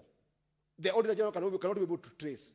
I am asking the nation, is the governor of Migori County right to look at the Committee of Parliament called PIC and say, I am not going to come and answer to that question, that is my money? Madam Speaker, I'm going on with a report that is before you, Madam Speaker, that there was an expenditure, Madam Speaker, of 50 million in legal fees in Migori County. And even after spending that 50 million, there was a variation of 3.9 million on accrued legal fee, something we have said without time, without numbers, a house, that you cannot be able to accrue that kind of money. So you have got almost 54 million paid to legal fee that the Auditor General cannot be able to confirm whether this happened or not in Migori County. I am asking the nation, is the governor of Migori County fair to look the PAC committee in the eye and write to them a letter that I will not come to answer to this question? Madam Speaker, if you look at the report again on 2024-2025, there is a place called Taragwiti. This is in Kuria County, Madam Speaker. There's a dispensary that there was supposed to be building of a new staff's house in this dispensary in Taragwiti, Madam Speaker. The governor of Migori used 2.5 million that the auditor says that the money was budgeted for, the money was used, but the new staffers' rooms was not built. I'm asking the nation, is the governor right not to come to this house to answer these questions? Senator Eddie Okech, when we resume, you will have a balance of 3 minutes and 20 seconds. Honorable Senators, this motion will continue for debate and will be listed at the earliest instance, maybe tomorrow on priority basis. Honorable Senators, it's now 6:30 p.m. Time to adjourn the Senate. The Senate therefore stands adjourned until tomorrow, Thursday, 2nd April 2026 at 2:30 p.m. Thank you.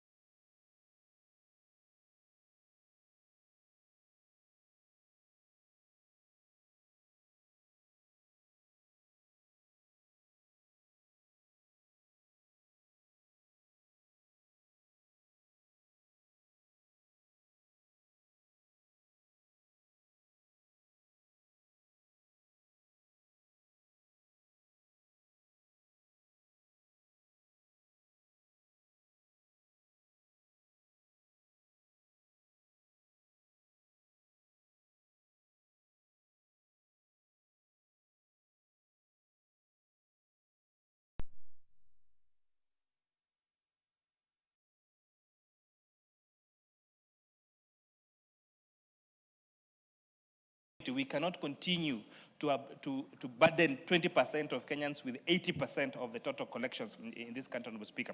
And we're telling them that for them to do that, they must digitize. And the solution can only lie in digitizing. We have a lot of imports, for example, Honorable Speaker, that come to this country.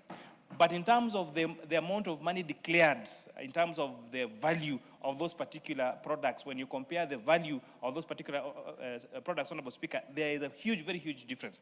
And we're saying then our scanners at our points of entry needs to identify what exact product, what the value of that product is, so that everyone pays their right share of tax. And what you're saying, Honorable Speaker, it is not anyone to pay any more taxes.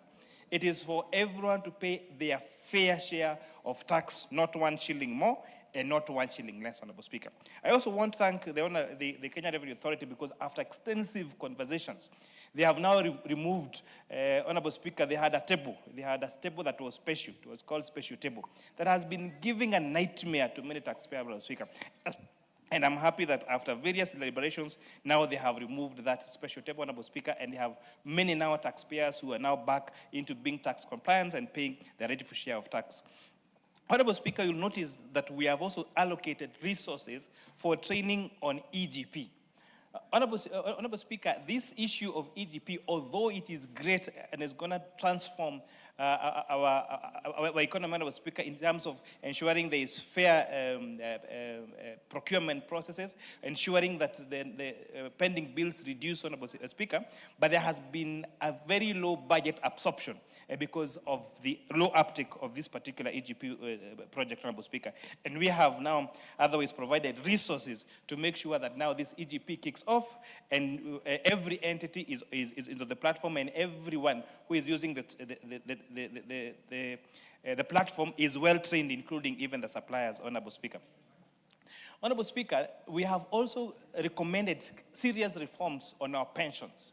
Honorable Speaker, it is baffling to have the pensions department ask our retirees for their first pay slip when they are going on retirement, Honorable Speaker. We have teachers that were employed 40 years ago. How will they have a copy of their first pay slip? It is impossible. And what you told the pensions department, we have given resources for them to automate the process so that when someone retires, when a public officer retires, then they move automatically from the pay slip that was receiving when employed immediately into the pensions pay slip, Honorable Speaker. Most importantly, Honorable Speaker, this supplementary comes at a time when I expect that future budgets are going to have less fiscal deficit, Honorable Speaker, because of what this Honorable House passed 2 weeks ago, the Infrastructure Fund. And I'm very happy, Honorable Speaker, to see that the head of public service has today gazetted the governing council for the Infrastructure Fund.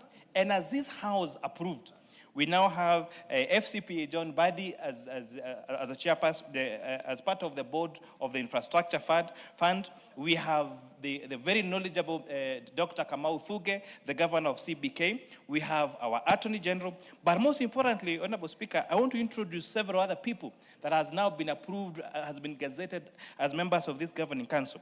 We have Professor Benedict Orama, who is the chair of the board of Export Development Bank, Honorable Speaker, and who served previously as the chair of the board of Africa Export and Import Bank, what we usually call Exim Bank.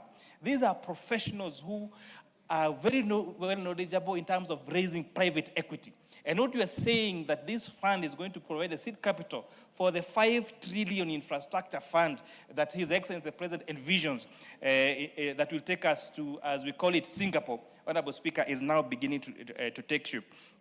We also have one Mrs. Faith Bomet, the current chairperson of the Kenya Pipeline Company. Again, a polished, experienced civil servant who's going to bring a lot of experience both in public service and from the private service, Honorable Speaker. And also notably is Mr. Paul Russo, the current CEO of Kenya Commercial Bank Group and the chairperson of the Kenya Bankers Association. Now, this is what we are saying, that we are going to create our infrastructure without adding to a national debt. And these players in the private sector, like Paul Russo, the CEO of KCB Group, and also, Honorable Speaker, another appointee to the governing council is Mr. Richard Etemesi. We all know Richard Etemesi for his expertise at the Standard Chartered Bank. You know, when Standard Chartered Bank started operations in Kenya and Africa, these are the people that drove this stream, Honorable Speaker. And I'm excited that as this Honorable House approved, we have a group of professionals, trained, experienced in terms of raising capital, in terms of raising private equity, and you're going to see the infrastructure fund grow to the 5 trillion shillings that we anticipate it to grow. So that, Honorable Speaker, this weekend, you and I, when we think about going to Nakuru, and especially this being an Easter weekend, it's going to be a nightmare. We are likely to either spend the whole night or the whole day on the road, whether going to our constituents coming back. So these funds are going now to make the Rironi Mau summits, the SGR, all the way to Kisumu and Kampala, and all the other infrastructure envisioned by the Infrastructure Fund, Honorable Speaker, to be developed. Most important, Honorable Speaker, this also money puts this supplementary budget increases resource for capitation in our schools. Honorable Speaker, I was speaking with some of the principals in my constituency, they're saying for the first time, we've had money for capitation being set on time. And I'm hoping that these additional resources are also going to account for, first of all, the increased number of students in our schools, and make sure that these funds is enough to fund our schools through this capitation and is also dispersed on time. Honorable Speaker, we are also looking at a crisis with higher education, because the amount of resources that we're able to allocate in the main budget was not sufficient to support our students in higher learning. But this supplementary budget, Honorable Speaker, is increasing resources for higher education loans fund that will ensure that our learners in higher education are well equipped to come and trained so they can come and run our economy, Honorable Speaker. Also notably is the allocation of resources for medical insurance for our teachers.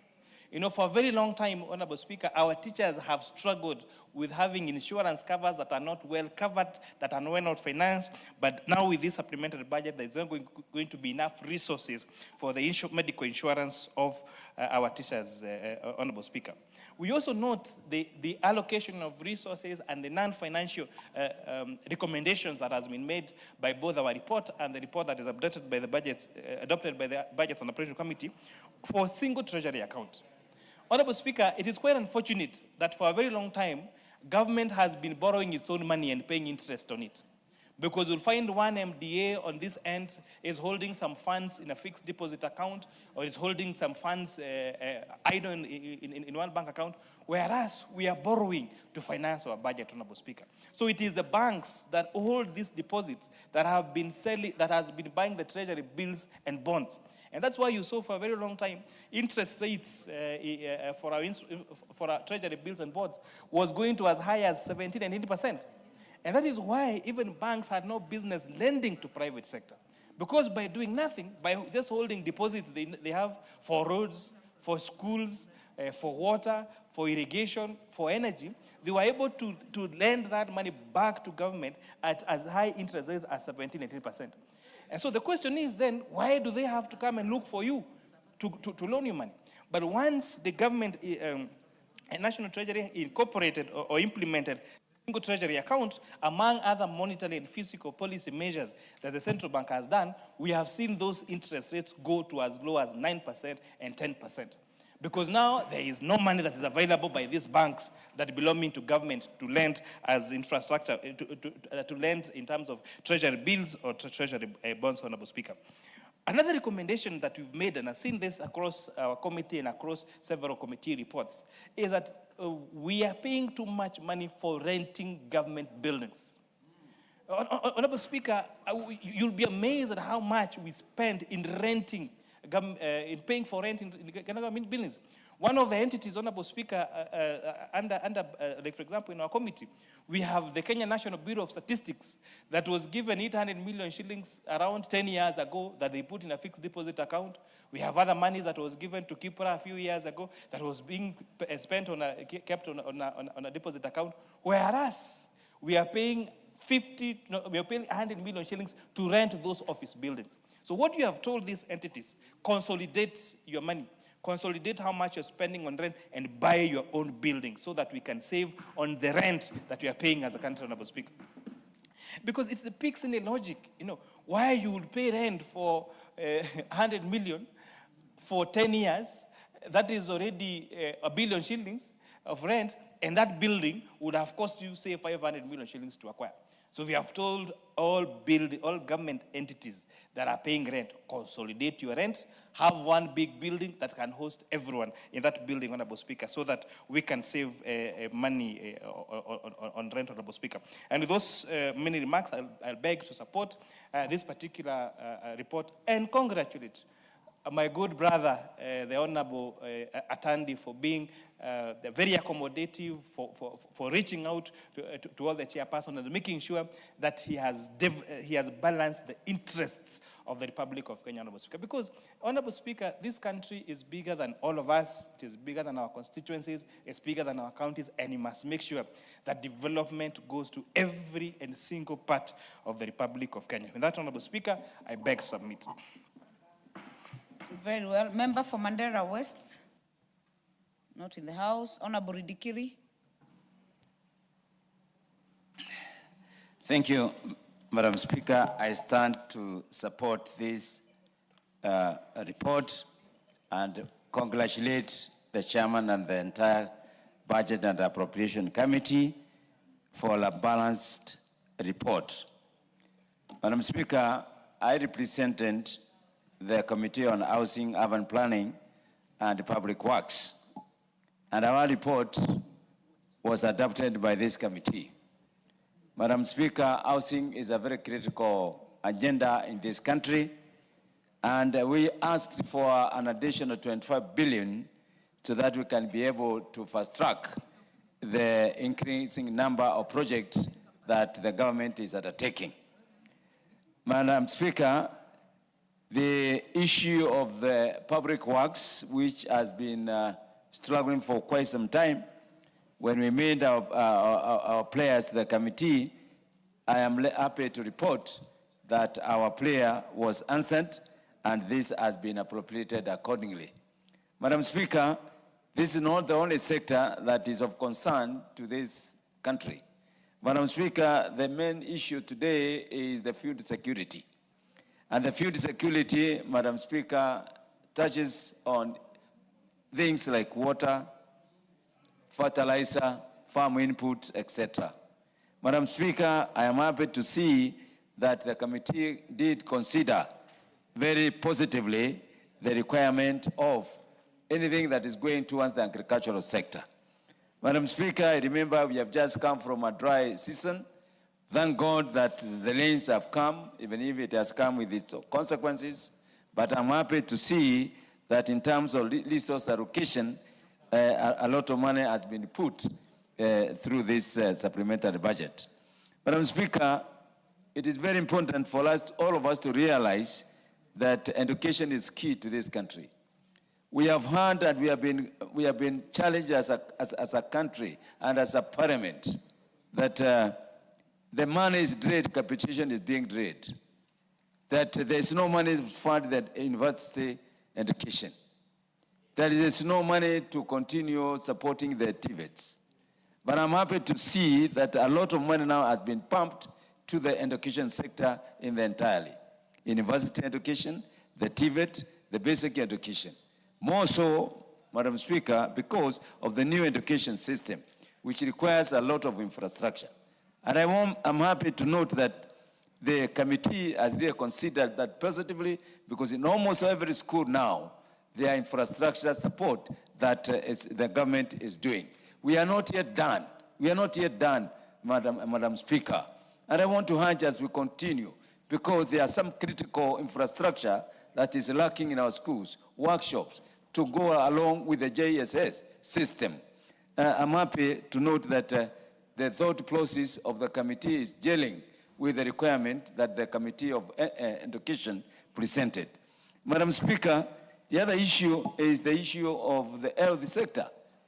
There is one person, I don't know what Martinez has gone into his mind, who has said that CHA is going to collapse in 6 months. I wish he's here to see what the National Assembly through the Budget Committee is doing to ensure more resources are availed to the sector. Madam Speaker, the payment of the pending bills that were carried forward from NHIF, I think that's a commendable job that the committee has done. Madam Speaker, the upgrading of level 5 hospitals, particularly the Meru National Meru level 5 hospital, which is being upgraded, is a beneficiary of what the government is doing, and we really need to support the government. Security is very critical. Madam Speaker, I come from an area that has been invaded by bandits, and this is very expensive. Our citizens are sleeping sleepless night. The bandits have been invading.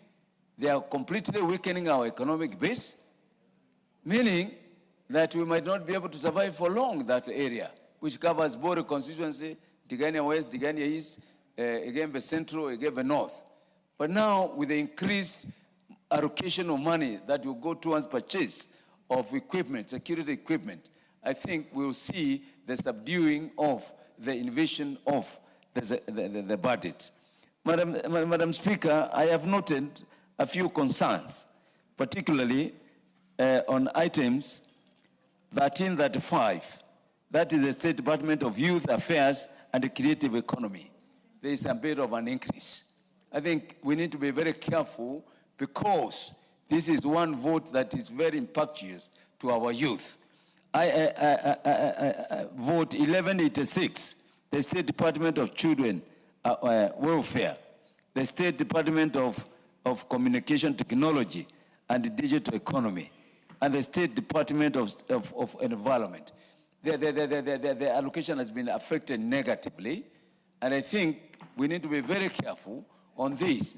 When matters of creative economy and our youth, our children, and the environment are very critical to us as a country. So I think as we move forward to the main budget, I think we need to be careful that we don't continue weakening the operations of this State Department, because they are very critical to the growth of this nation. I thank you, Madam Speaker. I support, and once again I say thank you very much, the Committee of Budget, led by my very good friend, Atandi.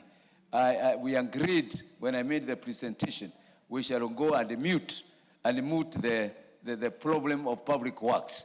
I have seen you have done something good to that, but I think going forward, we need to team up so that we can see that department is very critical in terms of implementation of the housing sector. It needs a lot of support. I thank you, Madam Speaker. Honorable Cheng.